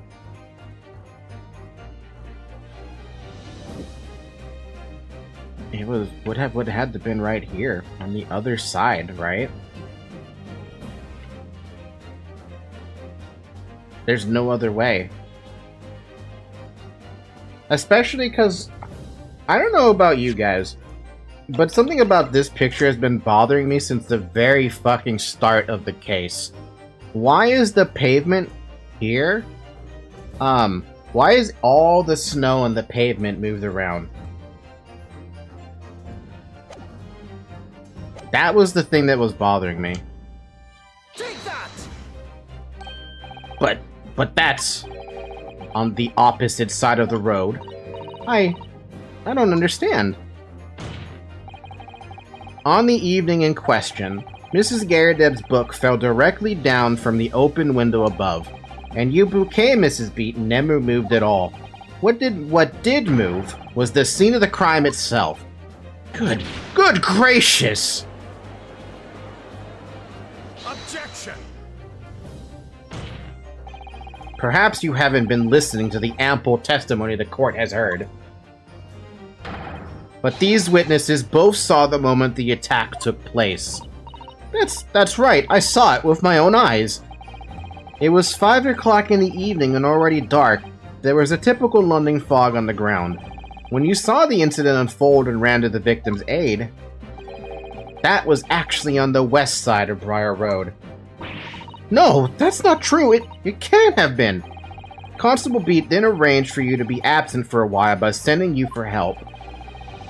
And during the 15 minutes you were away, he transplanted the crime scene. He moved all the things shown in this print. The victim herself, the 4 books. He moved everything, in fact, to the pavement on the east side of Briar Road. Extraordinary. But the constable overlooked one thing. What? What did he overlook? The bouquet, I presume. Exactly. The prosecution told the court just a few minutes ago about the discovery of the rose bouquet. Lord Van Zeek said it wasn't noticed until the morning as it lay where the street lamps cast no light. Yes, it couldn't be seen in the dark, obviously. Which is why it was only the bouquet that was found in its original position on the pavement on the west side of Briar Road. And that is the defense's theory about what really happened that evening. How do you respond, Constable Rolly Beat? He's been silent, by the way, the entire time. You're onto something, and we're nearing the end of the case. Man, we're almost there.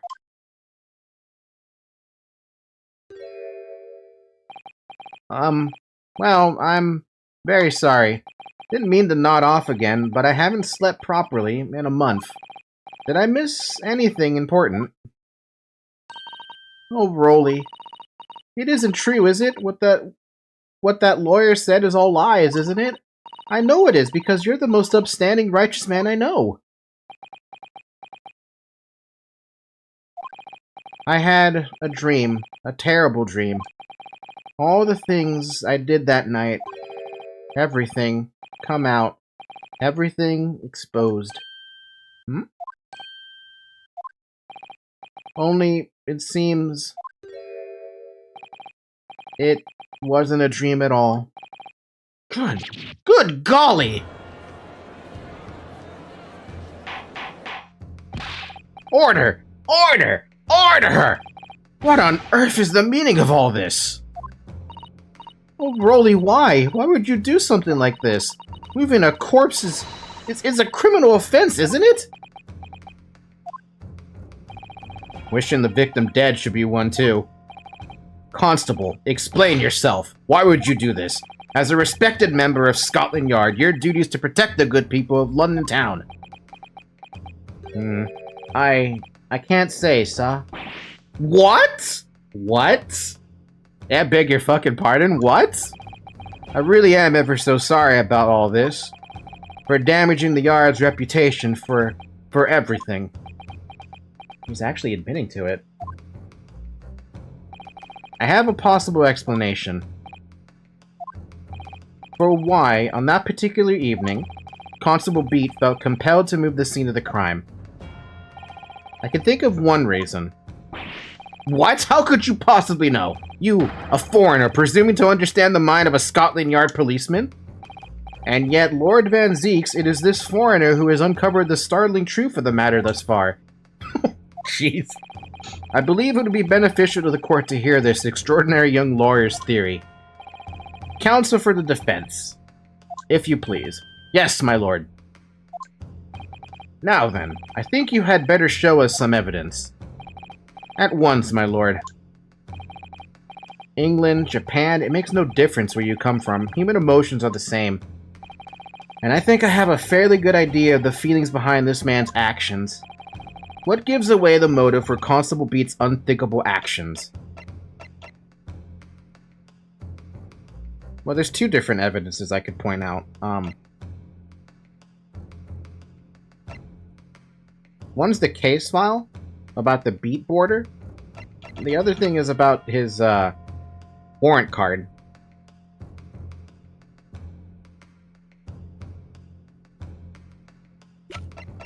Which one do I start with, though? L. Van Zeeks. Evidence law? It really is down to evidence law. Pretty much what it is. Because my first thought when I heard, like, what was the motive? It's based on the warrant card, because it's, the policeman will strive to preserve the peace within his allotted beat.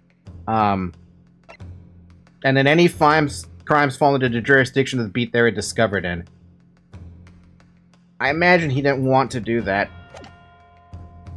So let's go with this. I realize that I'm a foreigner in this land, and I have only just arrived from Japan. Which is why all this information about London's so-called Bobbies is completely new to me. I've learned that, though honorable, patrolling the beat is the most demanding work in the world, for example. Keeping the peace, looking after the citizens on his beat in all kinds of ways. There's no doubt the young Bobby is charged with a great deal to do each day, certainly. But for Constable Beat, the day in question was special. Special? How? On account of this bouquet, my lord. Oh yes, it was our very first wedding anniversary. Constable Beat had worked so hard to be able to afford this simple gift for his wife, and was so looking forward to taking her out for a celebratory meal. When he and Mrs. Beat stumbled upon a crime along Briar Road. When he saw that shadowy figure through the fog collapse on the pavement ahead of them, what must have gone through the man's mind? But sir, just on that one particular day I was looking forward to celebrating my wedding anniversary. Mrs. Beat puts up with a lot being married to a Bobby like me. I wanted to show my dear wife how much I care.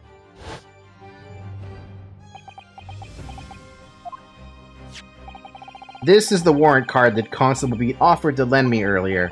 Inside, among the rules for patrolling policemen, it says, when a crime is discovered on his beat, a policeman must assist with initial investigations and help detectives. Aha! Constable Beat. Is that or is that not the reason why you moved the whole scene of the crime that day? Yes. Damn. Everything you said, it's alright. Alright. So that's it. It was all to do with the boundary of your beat. Oh. Exactly. To summarize, the incident actually occurred on Constable Beat's beat. Good gracious! Constable, do you realize the gravity of what you have done? It was the first time since I became a copper that I'd ever cursed God. Damn. Stay close to me, Pat. The criminal could still be lurking somewhere. As we ran over to the scene, I had every intention of doing my duty as a police officer. We've got to report this to the station as quickly as possible. But then it dawned on me. I realized where we were, where the victim was lying, and what that meant for me. When a crime is discovered on his beat, a policeman must assist with initial investigations and help detectives. Why here? Why did this have to happen here? And why tonight of all nights? Damn. Why?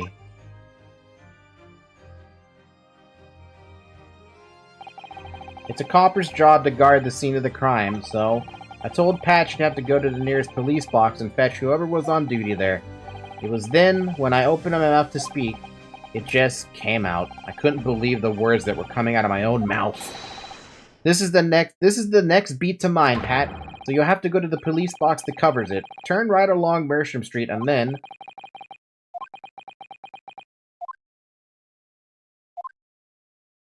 Whew.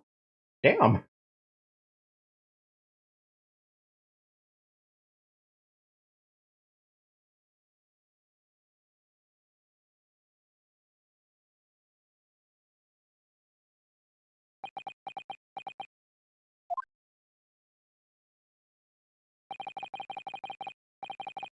I'm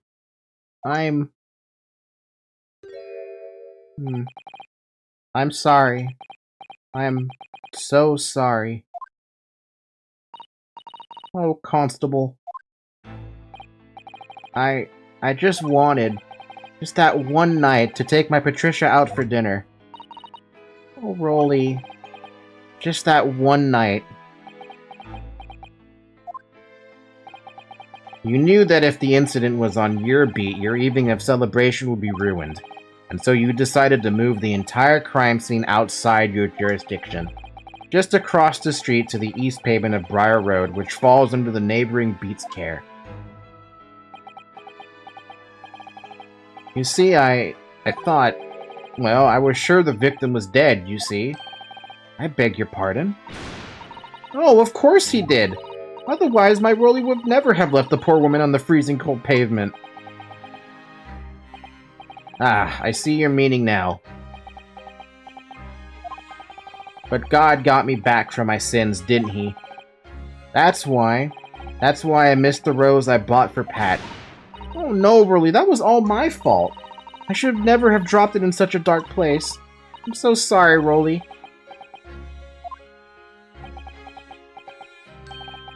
And can you tell us, Constable, how many books did you move from one side of the road to the other in total?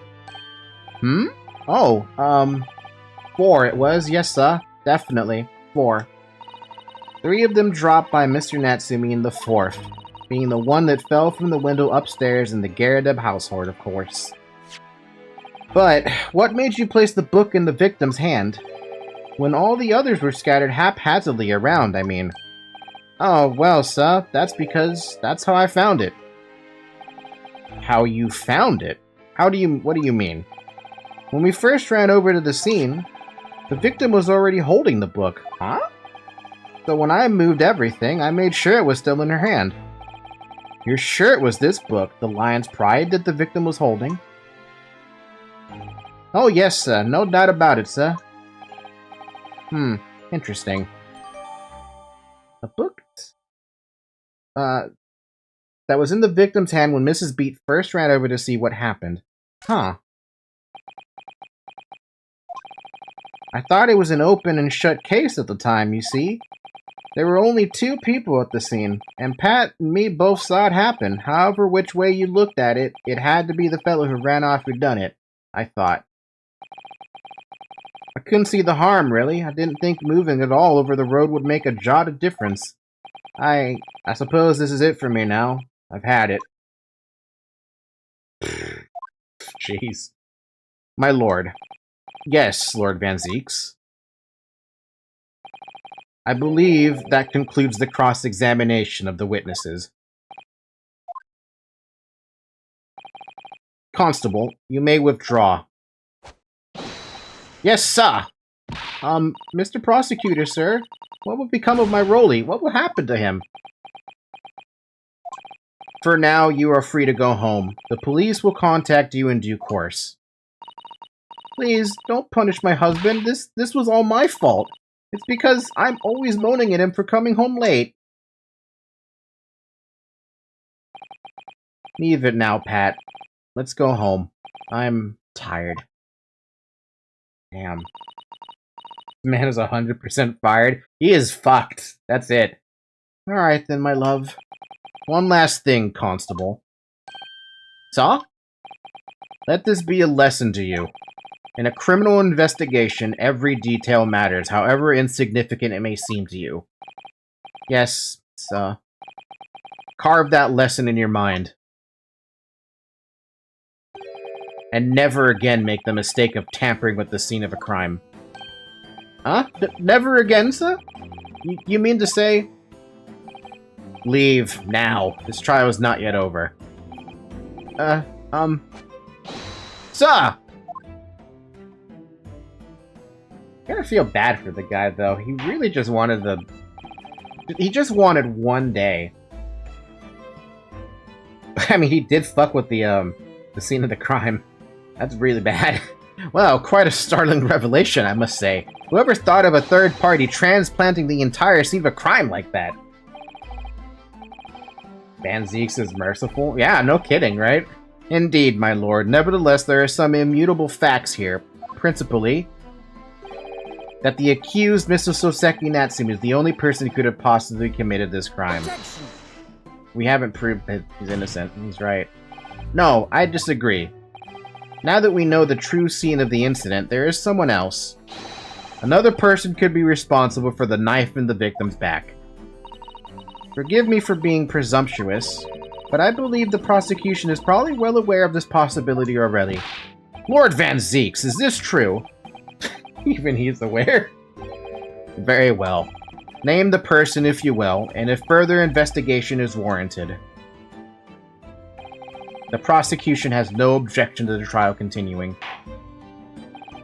You will name this other person who could have perpetrated the crime. Only one person left, really. I can't think of anything else. That's the problem. But it doesn't make any... It makes less sense to me to call that out.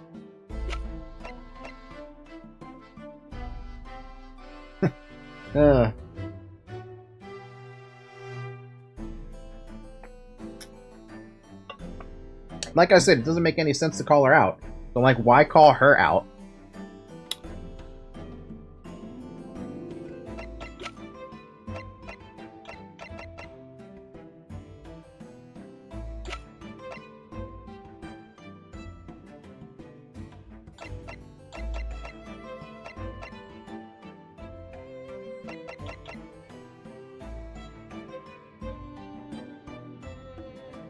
I mean, I still don't think it makes sense to call her out on it, because then it would just be an accident.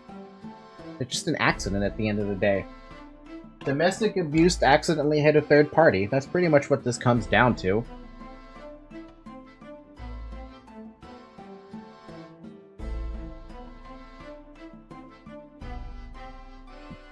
Take that!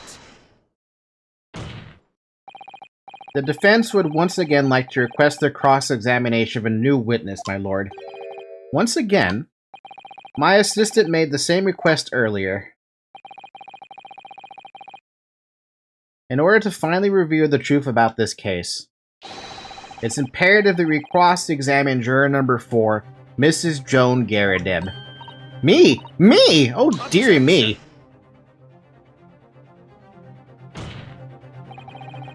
That request has already been denied.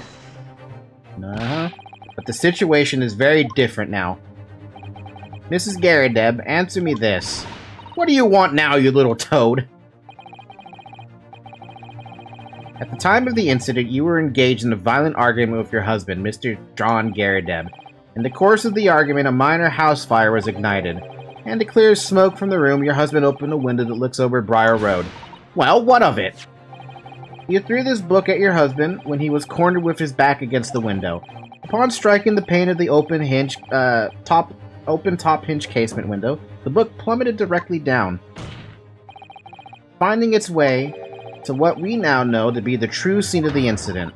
Yes, and as I said, what of it? During the argument, you were beside yourself with rage. As such, you threw not just books, but anything you could lay your hands on. So, let me ask you one more time, Mrs. Garrideb. This knife, the one removed from the victim's back. Have you really never laid eyes on it before? Ah.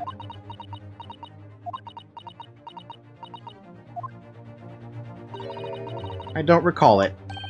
Seriously? Am I supposed to remember everything I picked up and threw at my husband? And anyway, the man over there in all that regalia said members of the jury needn't testify, didn't he? Conveniently, yes. Objection!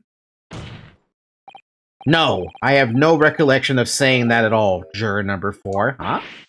Oh! Make no mistake. You jurors are not special in any way. You are not immune to the judicial process. If you know something about this knife, madam, let the truth come out. But that's just a common or garden knife. It could have come from anywhere. We have several like that at home. If one been missing, how would you expect me to know? What's that? Are you joking? What are you saying? Please, Mrs. Garrideb. You literally just said it. Now you listen to me. I refuse to believe all this nonsense. I couldn't bear the thought that I'd injure someone. You hear? I couldn't bear it. Oh, the poor woman. So, yes, I want evidence. I want to see hard evidence if you're going to insist on this being my fault. You're going to have to prove to me that I threw that knife if that's what you think. Come along now. Chop chop. Do your worst. Well, Mr. Naruhodo? If I had evidence like that, believe me, I would have thrown it already. Then take the stand, juror. Oh! The prosecution does not object to the defense's request to cross-examine this woman. Thank you, Lord Van Seeks. Interesting. I'm going to have to testify? Juror number 4. As I'm sure you will appreciate, having observed it with your own eyes today, witness testimony can lead to the most extraordinary truths being unearthed. Truths of which the witnesses themselves may not even have been aware. Oh, dearie me. So I demand your full and unadulterated testimony, Mrs. Garrideb, and mark my words, in this court of law today we shall extract the truth. Do you concur, counsels? Certainly, my lord. Oh, that's what I'm hoping for, my lord. Oh, shit.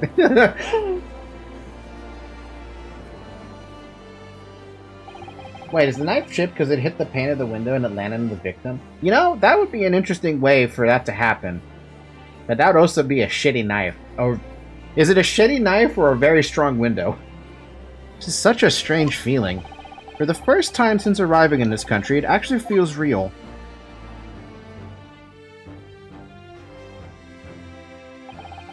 I'm here, in the Old Bailey, and I'm a lawyer. Oh, he finally acknowledges it. Technically saying it wouldn't be possible. Technically, right? I've never heard of a knife get chipped by a window. Witness, state your name and occupation. Oh, yes. My name is Joan Garrideb. And I'm, well, I'm a juror and such like. It sounds like even she doesn't know what she's a housewife, or a maid, or what anymore. The court has decided your testimony is required in order to clarify matters in this case. Do you understand, madam? Yes, my lord. Try not to be held in contempt of court, by the way. You will tell the court everything that took place in your household on the evening in question. Imagine forcing a juror to come down to testify. Oh my god. You fucking Has that ever happened, actually, in any, like, capacity in any case in the world? It would be a mistrial in that case? Oh shit! That would be horrible. You have a strong case and all of a sudden you had to call a juror to testify? Mistrial. The weird thing isn't the knife getting broke, it's the fact that the knife would lose speed and strength to stab her. Yes, but it's falling from the second story. So it doesn't matter if it lost a lot of speed. It still stabbed her from the second story window. And I warn you, do not attempt to hide the truth. Oh dearie me. Chin up, Joni. Nothing to worry about now. Huh? Oh, I didn't know you were here, John. Where the hell did he come from? Wasn't only you in the room that day, old thing, was it? Rather think I had to testify as well, don't you? But what about your knee, dear? Don't you worry about that. Hardly notice it. I'm not the sort of chap to leave a comrade to face disciplinary action alone. Oh man, that was not what I was expecting to see. I thought she'd be stuck by herself and I'd be fucked because she'd never say anything. Oh, John. I presume you're Mr. John Garadeb? Yes, sir. Former 2nd Lieutenant of the 3rd Regiment of the 4th Numberland Fusiliers, sir. Seen my fair share of action and now live in the quiet life, as it were. The quiet life? Were you not engaged in an incendiary battle with your spouse on the day in question? Ah, well, yes. Ahem, quite. Yeah, it didn't kill her, though. She's still alive, just in a coma in the hospital. I believe this may represent a first in the proud history of the British court. Calling a juror to the witness stand is unprecedented. Yes, she's alive!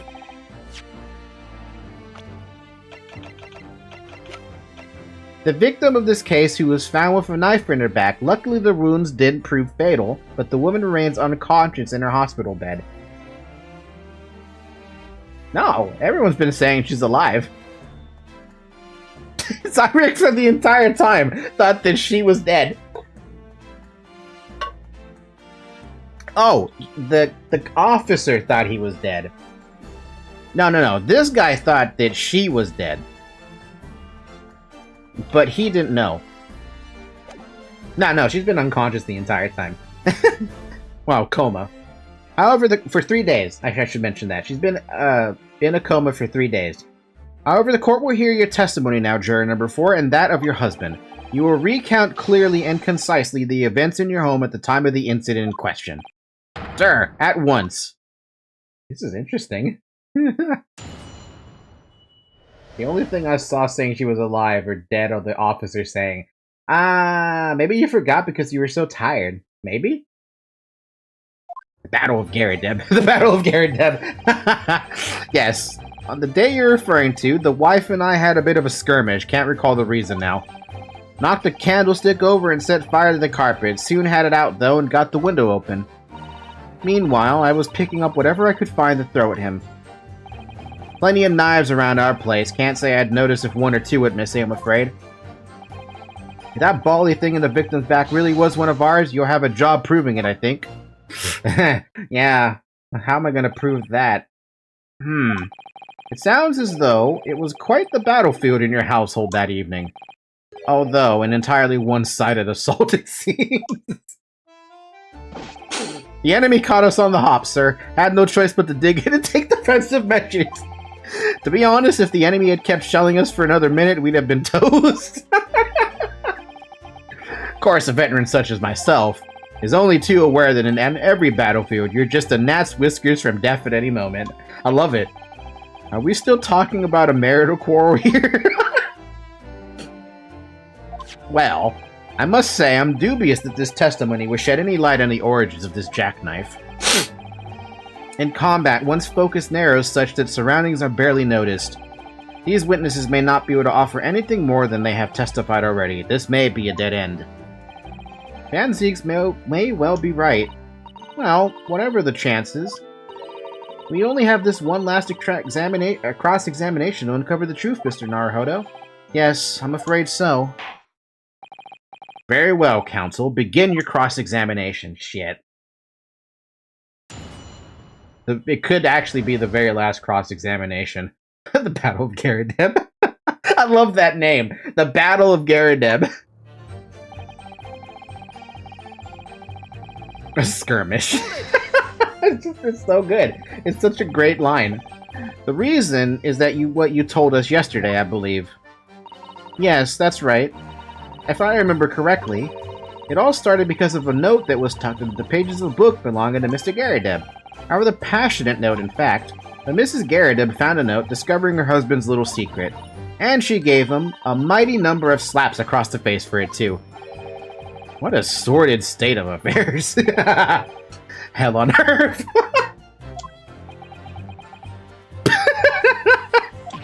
I say, when a chap says he can't recall such things, it's common decency not to drag it all up. Damn. And besides, half it was wide of the mark anyway. A likely story. These waters went very deep. And what transpired next after these multiple blows to the face? God damn. Oh boy, that was too good. This last one is too good. Skirmish in the household. Oh man, and the fire also spread to some items of the furniture, didn't it? The bookcase, my armchair, anything of mine really. Just so happens there was some bathwater around that evening, so I sloshed that about to put it out. A most precarious situation you put yourself in. Ours is a three-story house? Oh man, okay, so that terminal velocity, I'm sorry, not terminal velocity. Drop speed would definitely be more. I thought it was 2 stories high. Jesus. Ours is a 3-story house on the west side of the street where the water main isn't connected yet. Funny seeing they say that they commit, it's funny seeing they saying that she committed domestic violence and they're fine with that. Yeah, 3-story knife drop and that didn't kill the woman? I'm surprised. If that hit her in the head, man, like... dead. Have to draw water from a public pump during the day if you need any, you see? The lodgers are always moaning that they can't get any water at night. Although, that little mustached Japanese man buys waters in bottles, I believe. The defendant, Mr. Natsumi, you mean? Yes, he receives a stipend for his studies, you know, from his home country. And you imagine being able to brew a pot of tea at all hours. He's obviously very well off. Have you actually seen the state of the man? I believe he uses all of his income to buy books. Well, anyway, the point is, I was able to douse the fire with water, fortunately enough. Meanwhile, I was picking up whatever I could find to throw at him. Bum bum bum bum. Even though the room was on fire? As far as I was concerned at the time, it was more important to extinguish my anger than the flames. When a woman wants to throw, she must throw. This is most certainly not true of Susato Takedown, Mr. Naruhodo. How did she know I was thinking that? So, please cast your mind back and try to remember. Was a knife among the items that you threw at your husband that day? In all honesty, I don't recall. But I feel I must point out that I'm no monster. Let me see. Some bread, cabbage, garlic, a towel, and a sponge. A napkin. Huh? Excuse me. Do you have something to add, sir? This is a little cute animation. Hi, Zoe. Mr. Garadeb. Hey, don't shoot! Sorry, I beg your pardon. Did your wife's remark just now bring something to mind? Nothing of any significance, no. Just that the barrage of projectiles the old thing launched in my direction was somewhat more solid than she implies. Books, bricks, and a fire poker, I seem to recall. Goddamn! Ouch. And that woman's aim is uncanny. She landed a direct hit with every volley. Good grief, woman. We're not at home now. This is a court of law. Oh, dearie me. Ever so sorry, dear. What's she even doing with the teapot in there? In here? Honestly, John, I would never have thrown such things at you, obviously. Well, take a look at this, then. How do you suppose that happened, Your pipe, sir? Had this thing in my hand as usual at the time of the onslaught. Knocked it clean out with one of her soft projectiles, she did, yes. Oh? And when I went to pick up the thing, it was broken in two. I'd like to see a sponge do that sort of damage. Oh? I see. Your pipe was broken. It would never have been sent flying unless it was hit by something pretty solid. Anyway, I managed to bandage the thing up for now. You are one to exaggerate, aren't you, dear? Like a knife? I wonder what we should make of this account. It could be important. The defense believed Mr. Garadeb's remark just now to be of great significance. This war veteran's words only tell us one thing.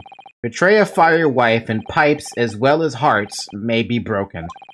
Sentimental wisdom, perhaps, but hardly worthy of adding to the formal testimony.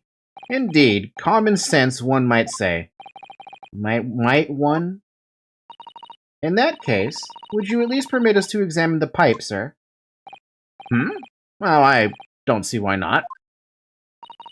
Oh, dearie me, there you go again, trying to ingratiate yourself with the young lady. Very well. The court will accept the gentleman's pipe as evidence. Mr. Garrideb's pipe apparently had fell to the floor during a domestic dispute he had with his wife and broke. I hope I didn't speak out of turn, Mr. Naruhodo. I was just feeling rather disappointed for you that your request was turned down. Oh no, it's fine. Let me look at this real quick. Look at that fucking chip, though. There's a small nick out of the bowl here. Look, it appears to have been made relatively recently. And see how there are little scraps and dents all over it? It's clearly a well-loved pipe. Well, yes, you're right. It seems to me recently that being well-loved goes hand in hand with getting some battle scars. This particular nick is catching my eye, though, because it's clearly new. Wait, what is that? Huh? Oh, something just twinkled inside of the chamber of the pipe there. Yes, I saw it. Something stuck in there, I think. Turn it over and give it a shake. What's this? It's a tiny fragment of metal. It looks like the tip of a blade or something.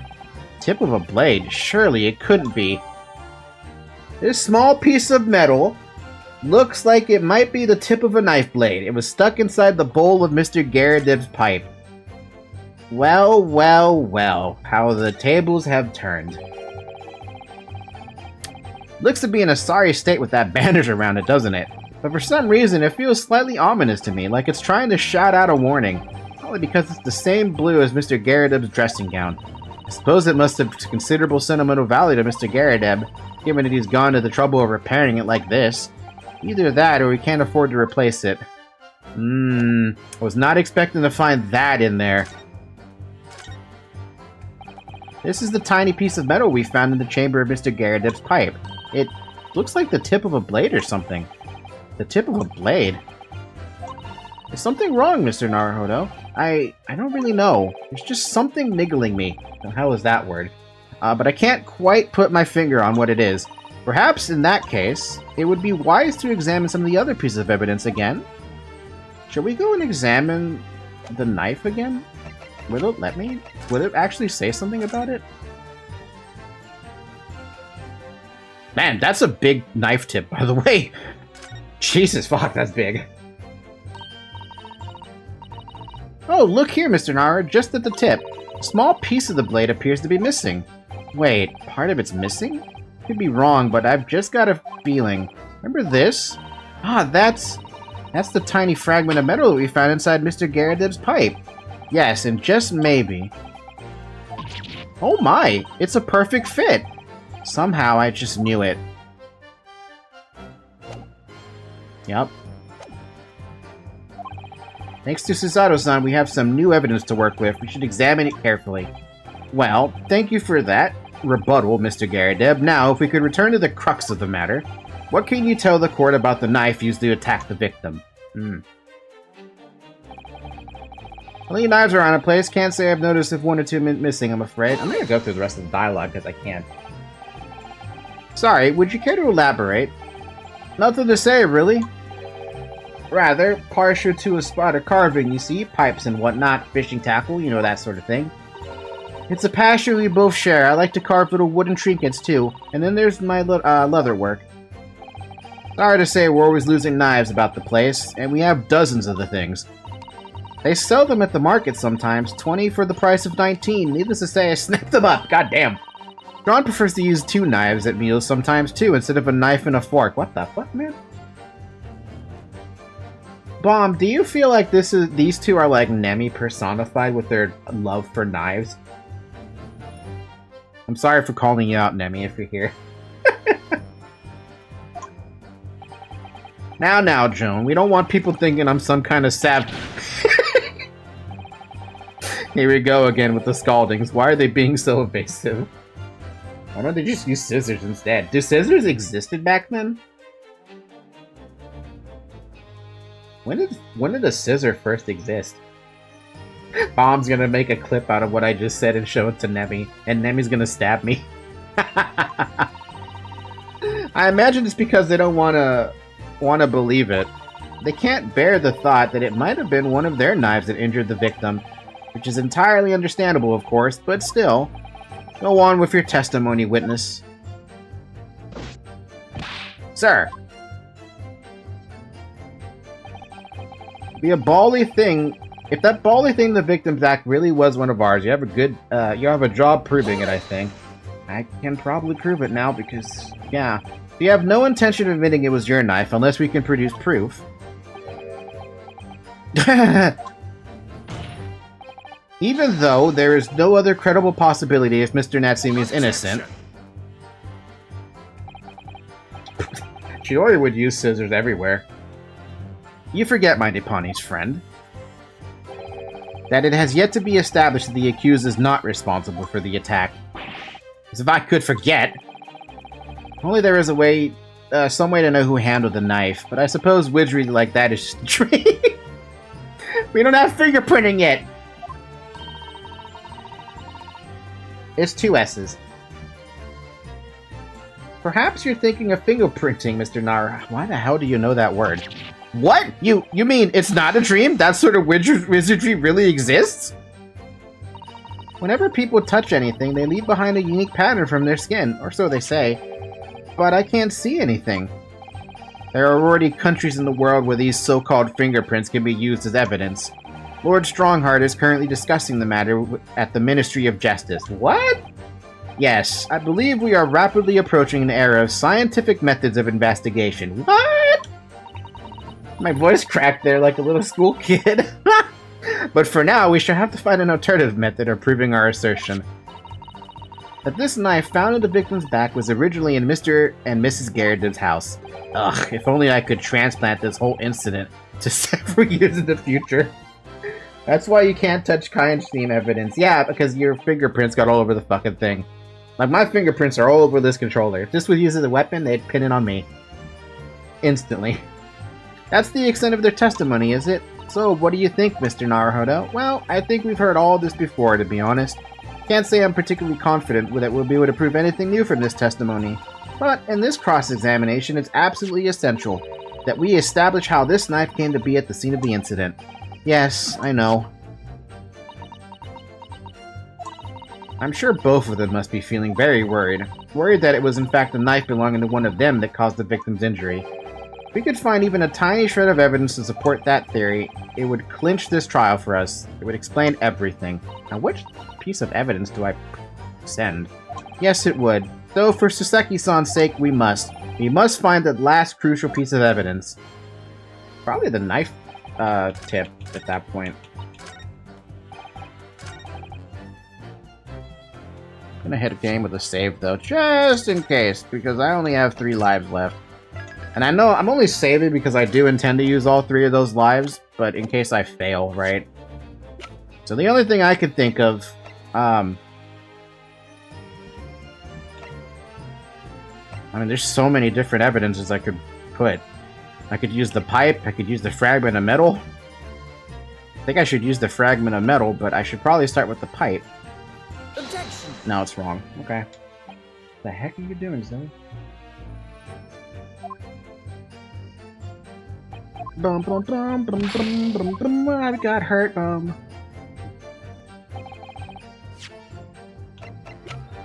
Objection. There we go. It was the knife piece. Tip. Mr. Garrideb, could I ask you to take a good look at this, please?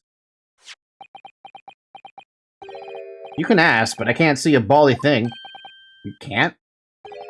You used to call me Dead-Eyed Deb back in the regiment, of course. But that was some time ago now. Even when I'm trying to enjoy a large print book by the fire these days. I struggle to tell a B from a D and a P from a Q, to be honest. Oh, he does. Dearie me, it's rather wearing being asked about every other letter and every other word.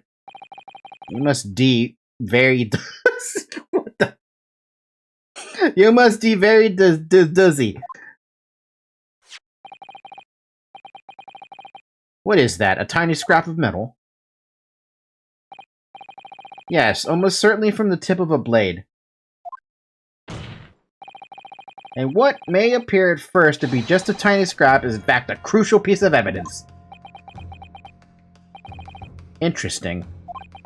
And where did the defense come by this evidence? It was lodged in the chamber of Mr. Garridib's pipe. My pipe, you say? By Jove, I wonder how that got there. And what precisely does this fragment of metal signify, Counsel? Are you suggesting that it is some way related to the matter of the stabbing on Briar Road? Hype himself up for a second. I am. What? When put together with another piece of evidence already in the court record, I believe this tiny fragment of metal will unravel the whole truth of this case, my lord.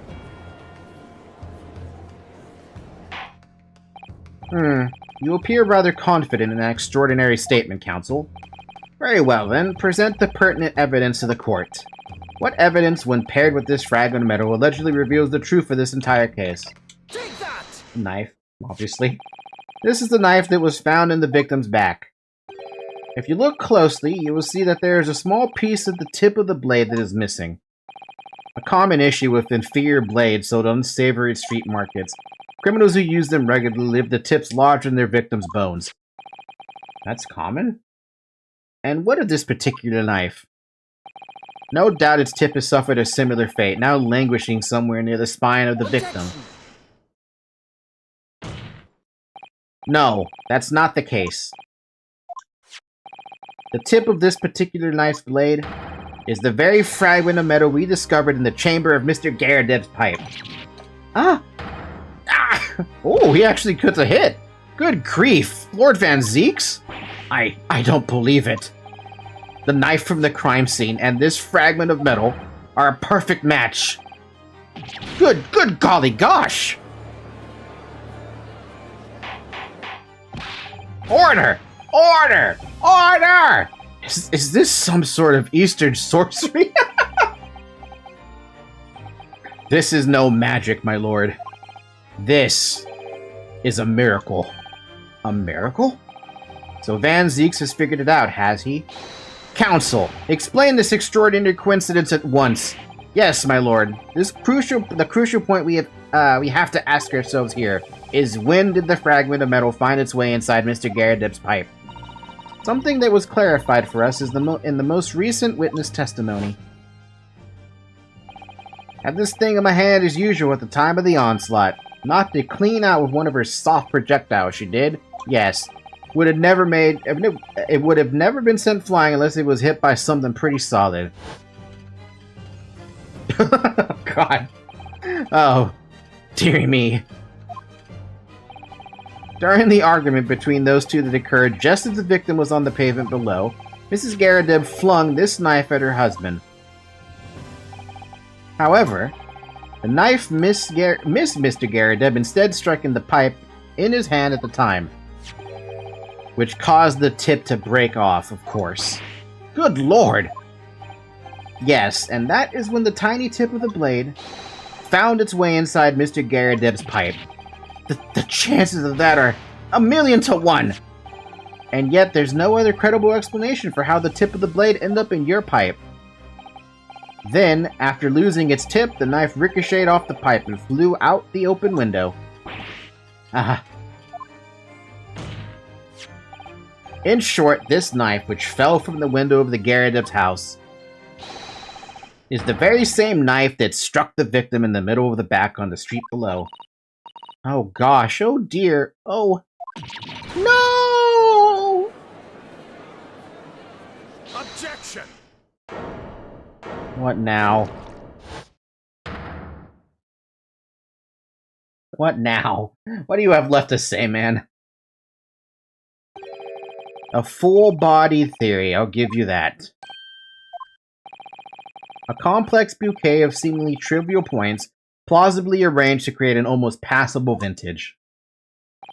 Allow me to toast my learned friend's characteristically Nipponi's approach to bottling his argument. Sorry? But after all, it is just a theory. A game theory. The bottle, I fear, is corked. Because, you see... Foot.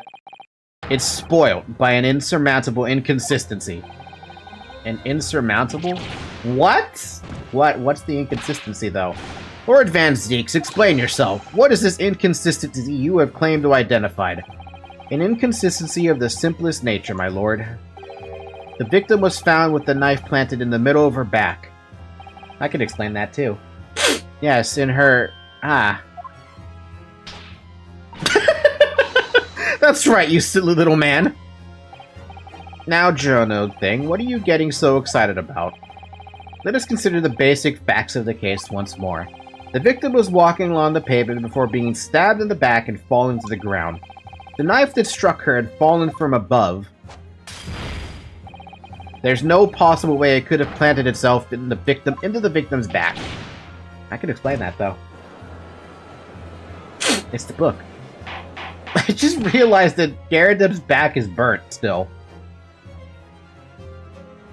Order! Order! Quite right. You see, that's exactly right. If the knife had fallen on her from above, it would have struck her on the top of her head. Why does he keep slapping him? Well,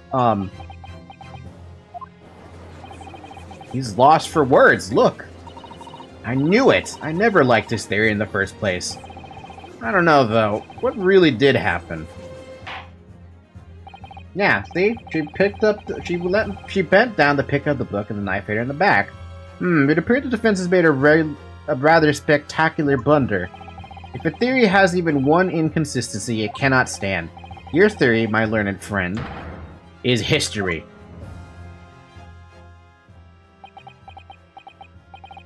We were so close. Could see the truth. Was so sure we were on the right track.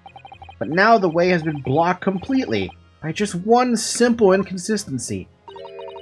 Or in other words, you simply need to eliminate that one inconsistency and the theory will stand. Miss Suzato! You mustn't worry, Mr. Naruhodo. You were just caught off guard, that's all, and your mind went blank. But if the path you were on is indeed correct, then a way will present itself. The key to this is in the court record, I'm sure. All the information you need is there. It seems you have nothing to say, my Nipponese friend. Well, your silence speaks volumes. A tacit acceptance that your theory is fatally flawed. It's not, though.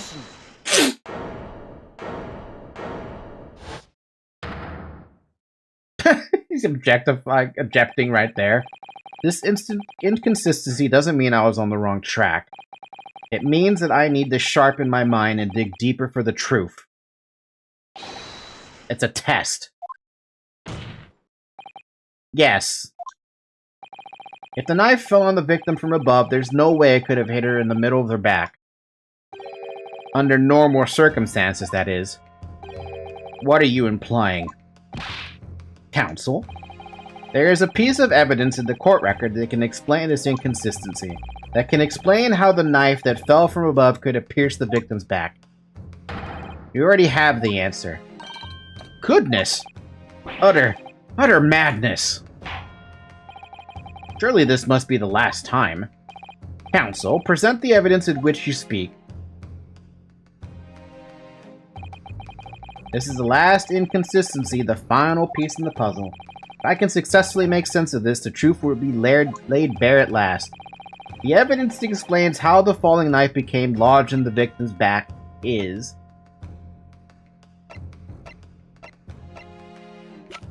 well, the book. And there's no way she'd go and pick that up, but the book. Take that! This, the fourth book found at the scene. This is the final piece of evidence the defense will present. The burnt book? Is that not Mr. Garrideb's book? Yes, and to understand its significance, we have to consider how it came to be at the scene in the first place. This photographic print surely shows the book in question, and that the victim was holding it in her hand. Minus 1 HP Desk-kun. He's starting to get a lot more confident in smashing that desk. But as we all know now, It was the police constable that put the book between her fingers like that. Nah, he said he didn't. Quite so, as part of his whole transplanting of the crime scene to the opposite side of the road. That's true. However, as part of his testimony, Constable Beat made an extremely enlightening statement at that point. But, what made you place that book in the victim's hand? Oh, well, sir, that's because that's how I found it. When we first ran over to the scene, the victim was already holding the book. So, when I moved everything, I made sure it was still in her hand. In other words, the victim had already picked up the book on her own volition. And clearly, that must have been before she suffered the knife wound. Well, I should say so. After being attacked with a knife, I don't imagine she'd be doing much of anything. But the question becomes, why did the victim have that book in her hand? By Jingo! I think I'm beginning to see what may have happened now. Oh dearie me. We know that the book fell from the top floor of the Garrideb household onto the pavement below, at precisely that moment that the victim was walking past. Yes, at exactly that moment, the young woman was walking along the street in the light fog, when all of a sudden, a book fell right in front of her. The book I threw. Yes, Mrs. Garrideb, and what do you think the woman did? What would you do if you were walking along and suddenly a book landed in front of you on the pavement? Well, I really can't imagine it, but I suppose she might have reached down and picked the book up. Yup. Yes, that is exactly what the woman in fact did. She picked up the book. Oh heavens. And when the woman reached down to pick the fallen book up, what position would her back have been in? That's right, facing the sky completely and utterly defenseless. Then, in the very next moment, while the woman was still bent over picking up the book... Oof. The next object fell from the room above, the jackknife, straight in the middle of her back. And at the same time, walking by chance directly behind Miss Green, was the defendant, Mr. Soseki Natsumi. Well, I never!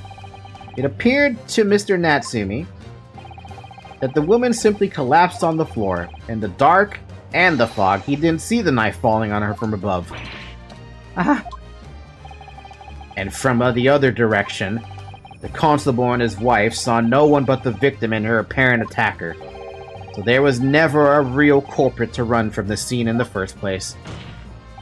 No, this was nothing more than a series of unlikely events that culminated in an unfortunate accident. It was literally an accident the entire time. And that is the real truth behind this case.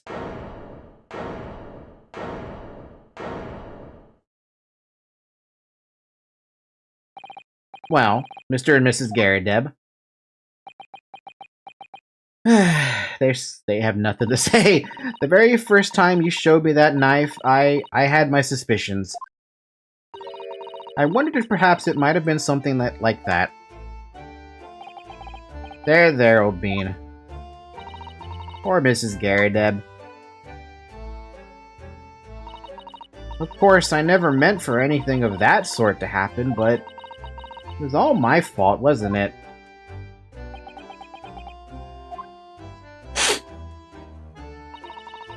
I take full responsibility. I let my anger get the better of me. I threw that book. And I threw the knife as well. John, dear. It's alright, I know. I'm ever so sorry. Truly.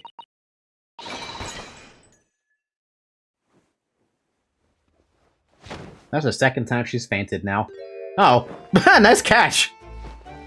Get up though! Oh my god!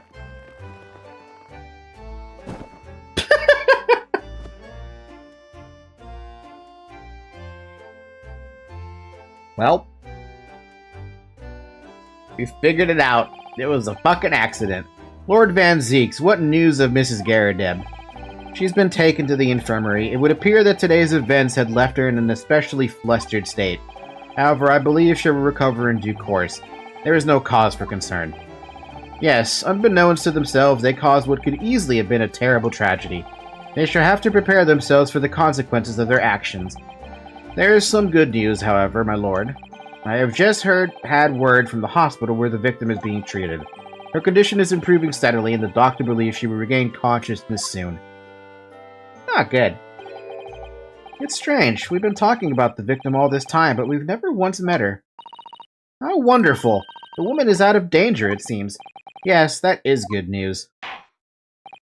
So, Mr. Soseki Natsumi.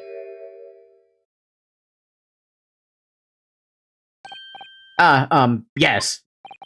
On behalf of my fellow countrymen, I would like to take this opportunity to beg your pardon, sir. You came from your distant eastern homeland to study our great British culture, and have been repaid with immeasurable unkindness. Please accept our heartfelt apologies.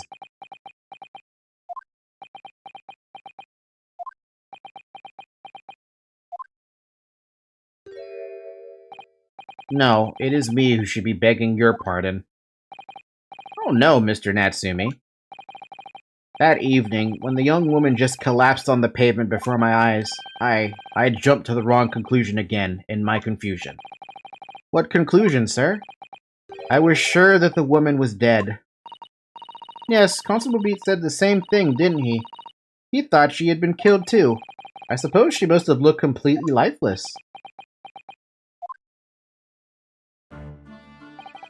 It's been about a year since I arrived in Great Britain now, but I still can't get used to life here.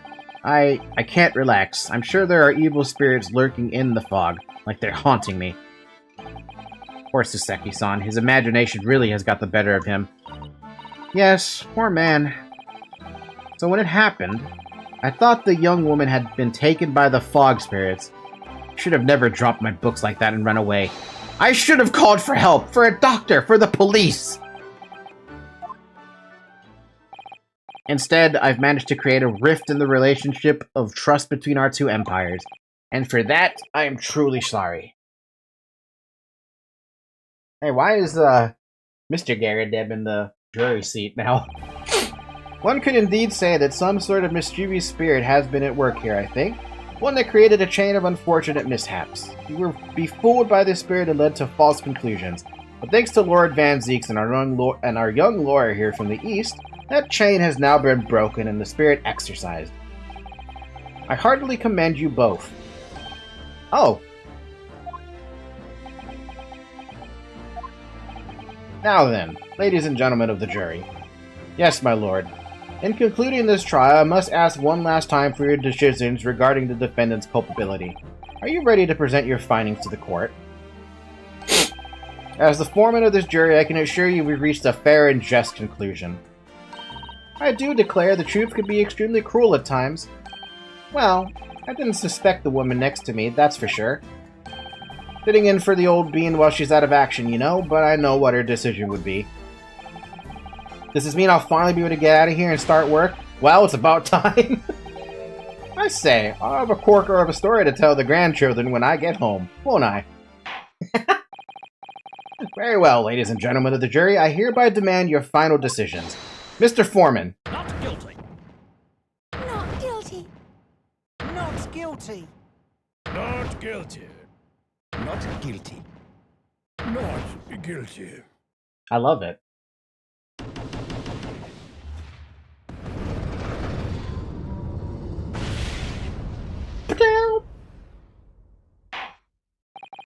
Very well. Mr. Soseki Natsumi, I hereby pronounce you not guilty. Let's go!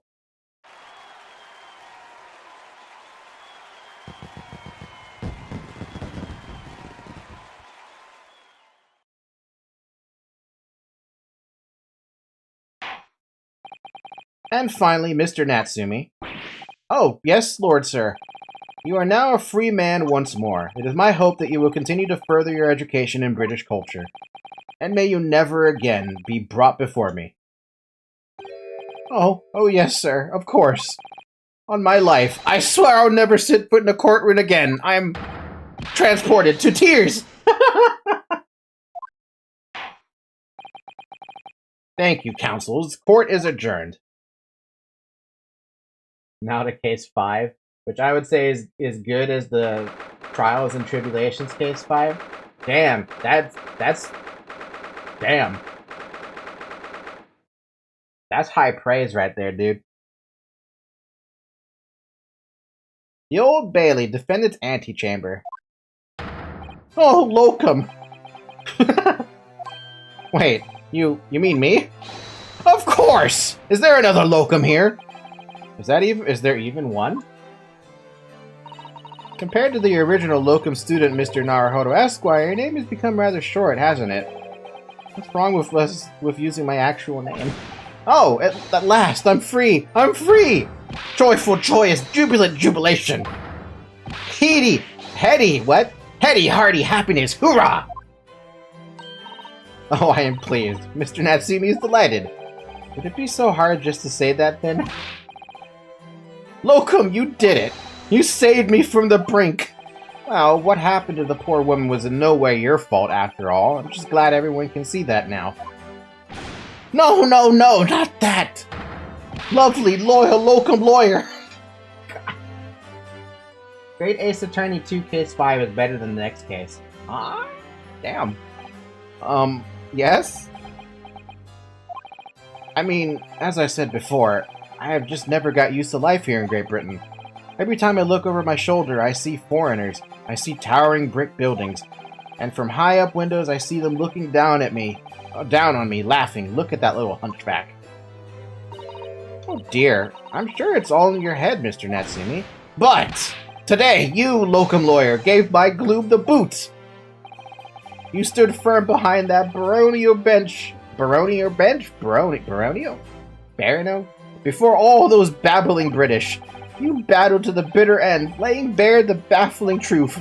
And when I beheld the blinding fireworks among the beams of the Bailey's roof, I bellowed, "Behold the best barrister ever born!" Wow, that's very flattering, and we're pleased with you. Why is he acting like a JoJo character? Because this guy is a JoJo character. This has given me a wonderful anecdote to recount my old friends back in Japan. An anecdote? Is that what's to become of all my hard work? Ah, there you are, my dear fellows. Hey, how you doing, Sholmes? Long time no see.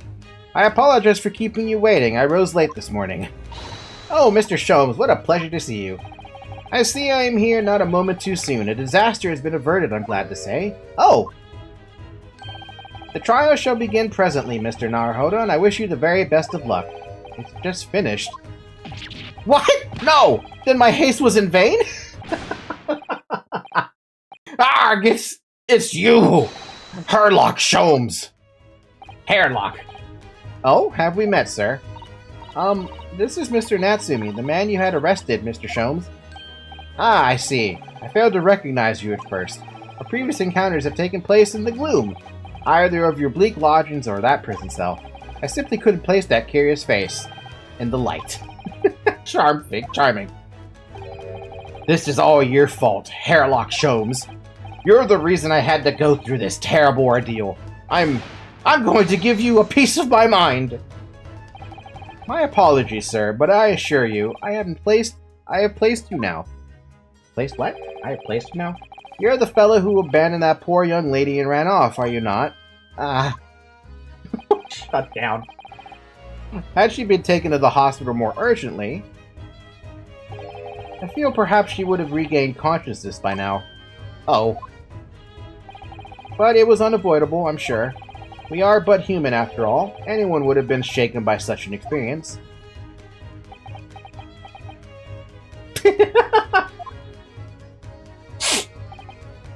I do feel very badly about how I behaved.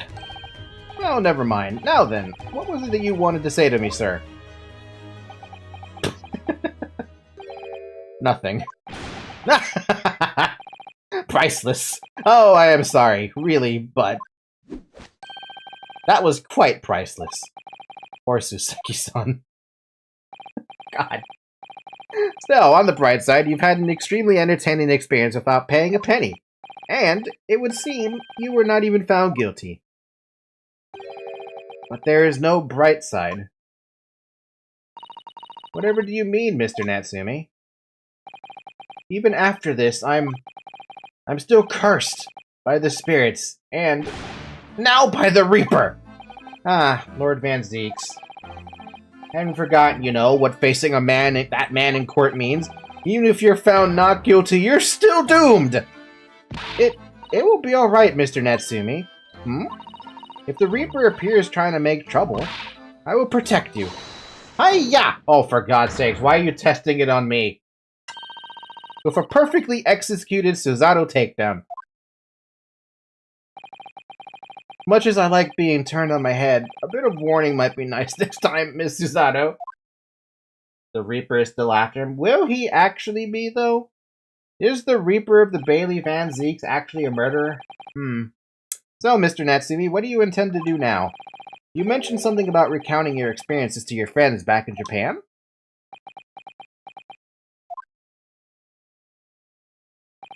Yes, I intend to return to my homeland soon. Oh! It has already been a year since I arrived here in Great Britain. I visited universities, libraries, bookshops. I've been honored with the tutelage of professors. I've learned so much about the wealth of literature here and the city it has shaped. I've come to realize that it is my calling to sail home and tell my fellow countrymen about it. That's very touching, Mr. Natsumi. Or, in perhaps less veiled terms, you wish to withdraw halfway around the world, escape the terror of the Reaper's curse? That's not it at all! The more I learn of literature, the more this strange feeling claws at my insides. I feel compelled to return to my roots and attempt to pen a work of my own. Oh, I see. Work of literature by Soseki-san. Could be an interesting read.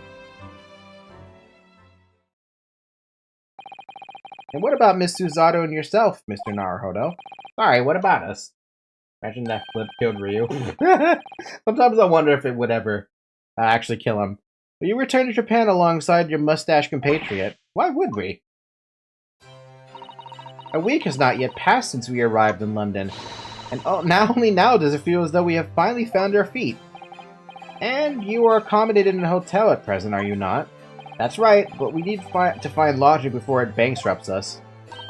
I've calculated we can only afford another 10 nights before our entire budget is exhausted. Well then, you could take my lodgings. Oh, the windowless room? Ah, but what it lacks in windows, it more than makes up with a floor, a ceiling, and walls. Great. And of course, I'd be happy to leave behind the accursed evil spirit. Oh my, an evil spirit? Oh yes, it tries to suffocate you while you sleep. It's an infallible wake-up call. Well, think about it, if that's alright. Next episode, we die to a fucking spirit. Perhaps I can offer a more welcome alternative. Would you consider taking lodgings with me?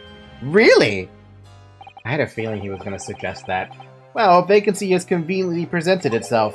Though it is up in the attic, I might add. Are you sure it isn't just a storage loft? I spoke with the landlady this very morning on the matter of price, and Iris is cleaning the room as we speak. You must come at once. I presume you have no luggage to speak of? Oh, this is simply wonderful. What an honor to be invited to take lodging in the great detective office's attic. I'm too overcome for words. So suggesting we look elsewhere is out, then? Then it's settled. Iris will prepare a welcome dinner this evening. And you must come too, Mr. Natsumi. I insist. I don't know what to say, but thank you, and yes. Wonderful. Then I'll go and complete the paperwork for your formal release, Mr. Natsumi. It shan't take long. Somebody's happy. Yeah, she's very happy. Locum, I knew that you wouldn't let me down. I'm truly delighted to have met you here in London. Likewise, Mr. Natsumi. It's been a privilege meeting you too. It's a shame that we're going to have to say goodbye so soon. Well, I've come to realize that I belong in Japan. But Locum, we'll meet again one day. Yes, I'm sure. And hopefully by then, I'll be a successful lawyer. Hopefully by then, I'll be a successful author. Well, my dear fellow, our carriage appears to have arrived. Shall we go, Mr. Naruhodo? Yes, Mr. Sholmes. I have little doubt Mr. Natsu will be released in time for dinner this evening. And so, with Soseki-san's innocence successfully established, we rode with Mr. Sholmes to what was to become our new home, 221B Baker Street.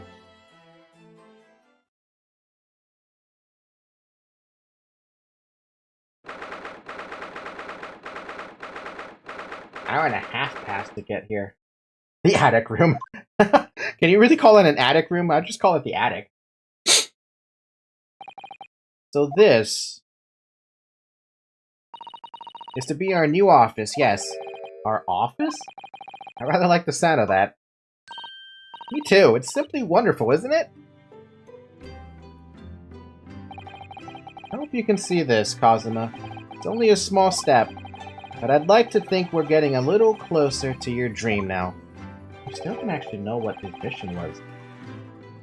So, my dear fellows, do you like the place?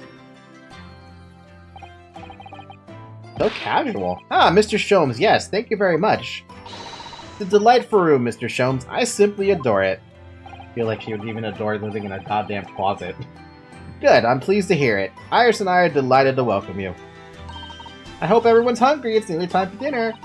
We'll eat as soon as Mr. Natsumi arrives. We have a lot to celebrate. Iris, you must let me help you. Alright then, Susie. You can be in charge of the salad. Splendid.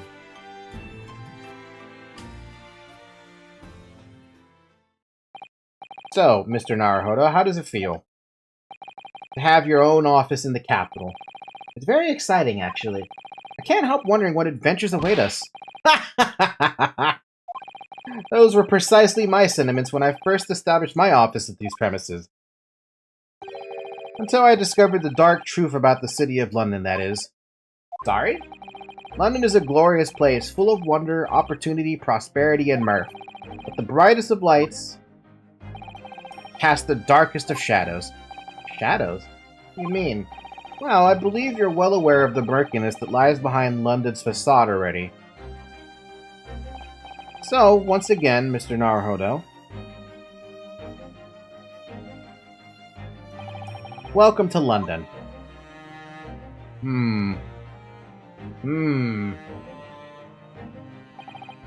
Of course, at the time, I had no idea of the significance of those words Mr. Sholmes so casually spoke, but it wasn't long before my turn came to lift the facade and see the true depth of the murk that lay behind it. Huh. There you go. We did it. We finished Case 4. For completion of Episode 4 of The Great Ace Attorney. We'll get to see the murkiness real soon. Damn, I'm afraid to see what the hell this murkiness is about, though. Episode 5, The Adventure of the Unspeakable Story. Okay, I have a question about this one. Case 4 had one investigation phase and one trial phase. Does this Case 5 upgrade it to 2 investigations, 2 trials?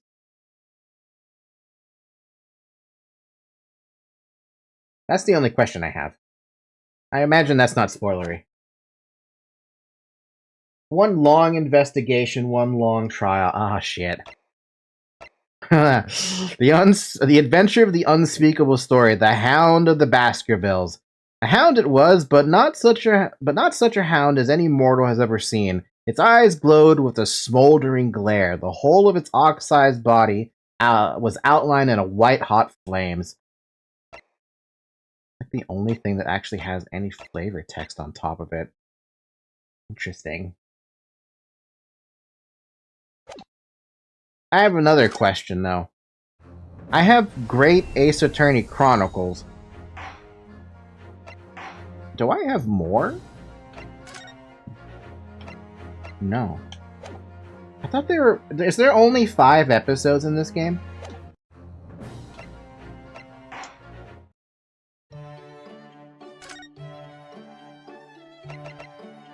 The Realm of the Reaper. Having identified the milliner responsible for the victim's hat in episode 3. I feel like there's a lot of stuff I missed here. Why is up with that? For having read every new idea on Iris's blackboard. Excuse me? Fuck off.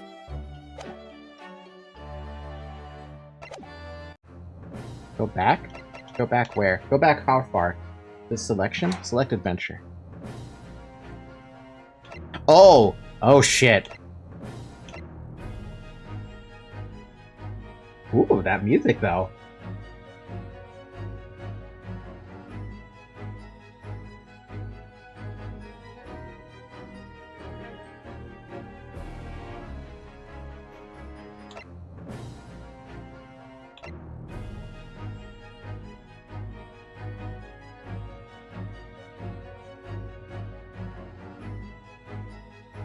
I like it. I like it. Alright, so that explains why I was like, where the heck is that episode 2 you were talking about? Great Ace Attorney 2 Case 4 and 5 are connected.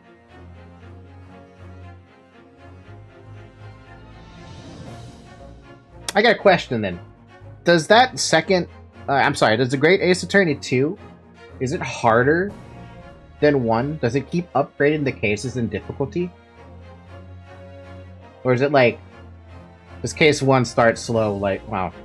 To be fair, I guess case 1 didn't really start slow. Case 4 is 2 investigations, 1 trial. Holy crap. Wait, how does that work? Oh, wait, no, I understand now. Okay. What are you looking at me for, Zoe? You little tired cat. Well, case 5 is just 1 whole trial. Jesus, fuck. Okay, then. Okay. I guess that's something we're gonna have to start tackling soon, then.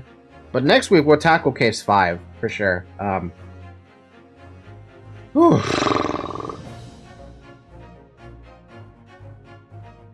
Hi, Zoe.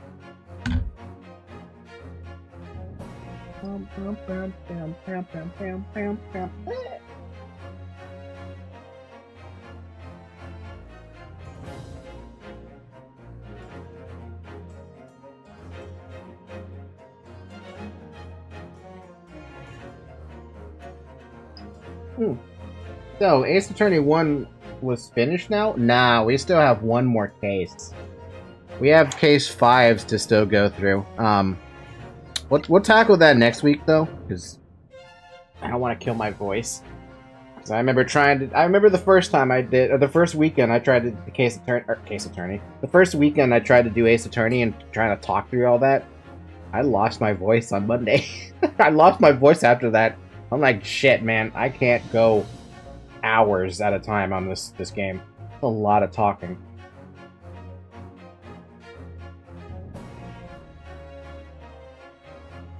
I can't wait to see it, though. Hi, Zoe, you're so cute. You know that. You're so cute, adorable.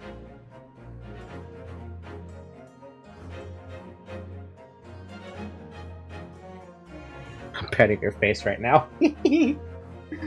She's so cute, though. You can't not pet her. And she also can't resist licking my nose. Alright. With that being done, I'm glad the internet situation wasn't awful. But I'm gonna, like, knock on wood and be like, okay, we're gonna stop to make sure the internet situation is not killing me. Fun fact about this, by the way. Tomorrow I'm supposed to be getting a letter, a permission letter from my landlord that I can give to Comcast to allow them to drill a hole in my wall that would essentially give me a new cable line. This might mean that the IP address changes for Minecraft and Terraria and Stardew Valley related stuff, probably. I'll let you know what happens with that when it happens. Might have to take a day off if I want the tech guys to come in, though. We'll see. I gotta see how this works out and how it pans all out. But for Ace Attorney, we continue with this one next week, for sure. Hopefully not as late, though. Because I did start kind of late-ish, but whatever. Don't worry, we'll see what time we start at. I know I put on the schedule at 1 p.m., but I may as well just say it could start at any time. Isn't that right, Zoe? Alright, with that said and done, thank you guys for joining me on this one. Thank you for helping me out for a little bit of tips. I'm I'm glad I managed to figure it out, but I'm afraid of what Case 5 is going to throw at me now. Because they always make Case 5 like this epic thing that's so damn hard to figure out, so... We'll see. We'll see. As for what the hell the schedule's going to be like this week, I imagine it might be the last 2 Terraria streams, and maybe the last couple of Cyberpunk streams. I have to double check that, though. There's still a lot of side stuff to do in Cyberpunk, so we'll see. But Terraria, definitely we're at the, it'll be over pretty soon, and from there we'll be starting Stardew Valley at that point. So if you want to join in a Stardew Valley, you can. Just saying. Case 5 is nutty? Oh, God. It can't be as nutty as my Case 5s from all the other games, but I'm gonna be pleasantly surprised when I get there. Okay, with that done, scheduled to be released probably later tomorrow, latest, probably later, let's face it. And yeah, thank you for watching. Also, for the people who are watching this, come join the Discord server. There's a link in the description to get to the Discord server in case you ever want to join in playing like Terraria, Minecraft, Stardew Valley, or whatever the other hell fucking game I decide to make this multiplayer or sandboxing in nature. Power World, wink. Otherwise, have a good morning, have a good afternoon, have a good evening, and have a good night. And also go drink some water, because I've been drinking a lot of water today. Zoe, say bye. You won't say bye. Alright, bye everyone! Where the hell's my bye button? Bye! You're underestimating Case 5, man? I bet I am. But I will happily underestimate it as much as I can until I get my ass rocked. Bye! Bye.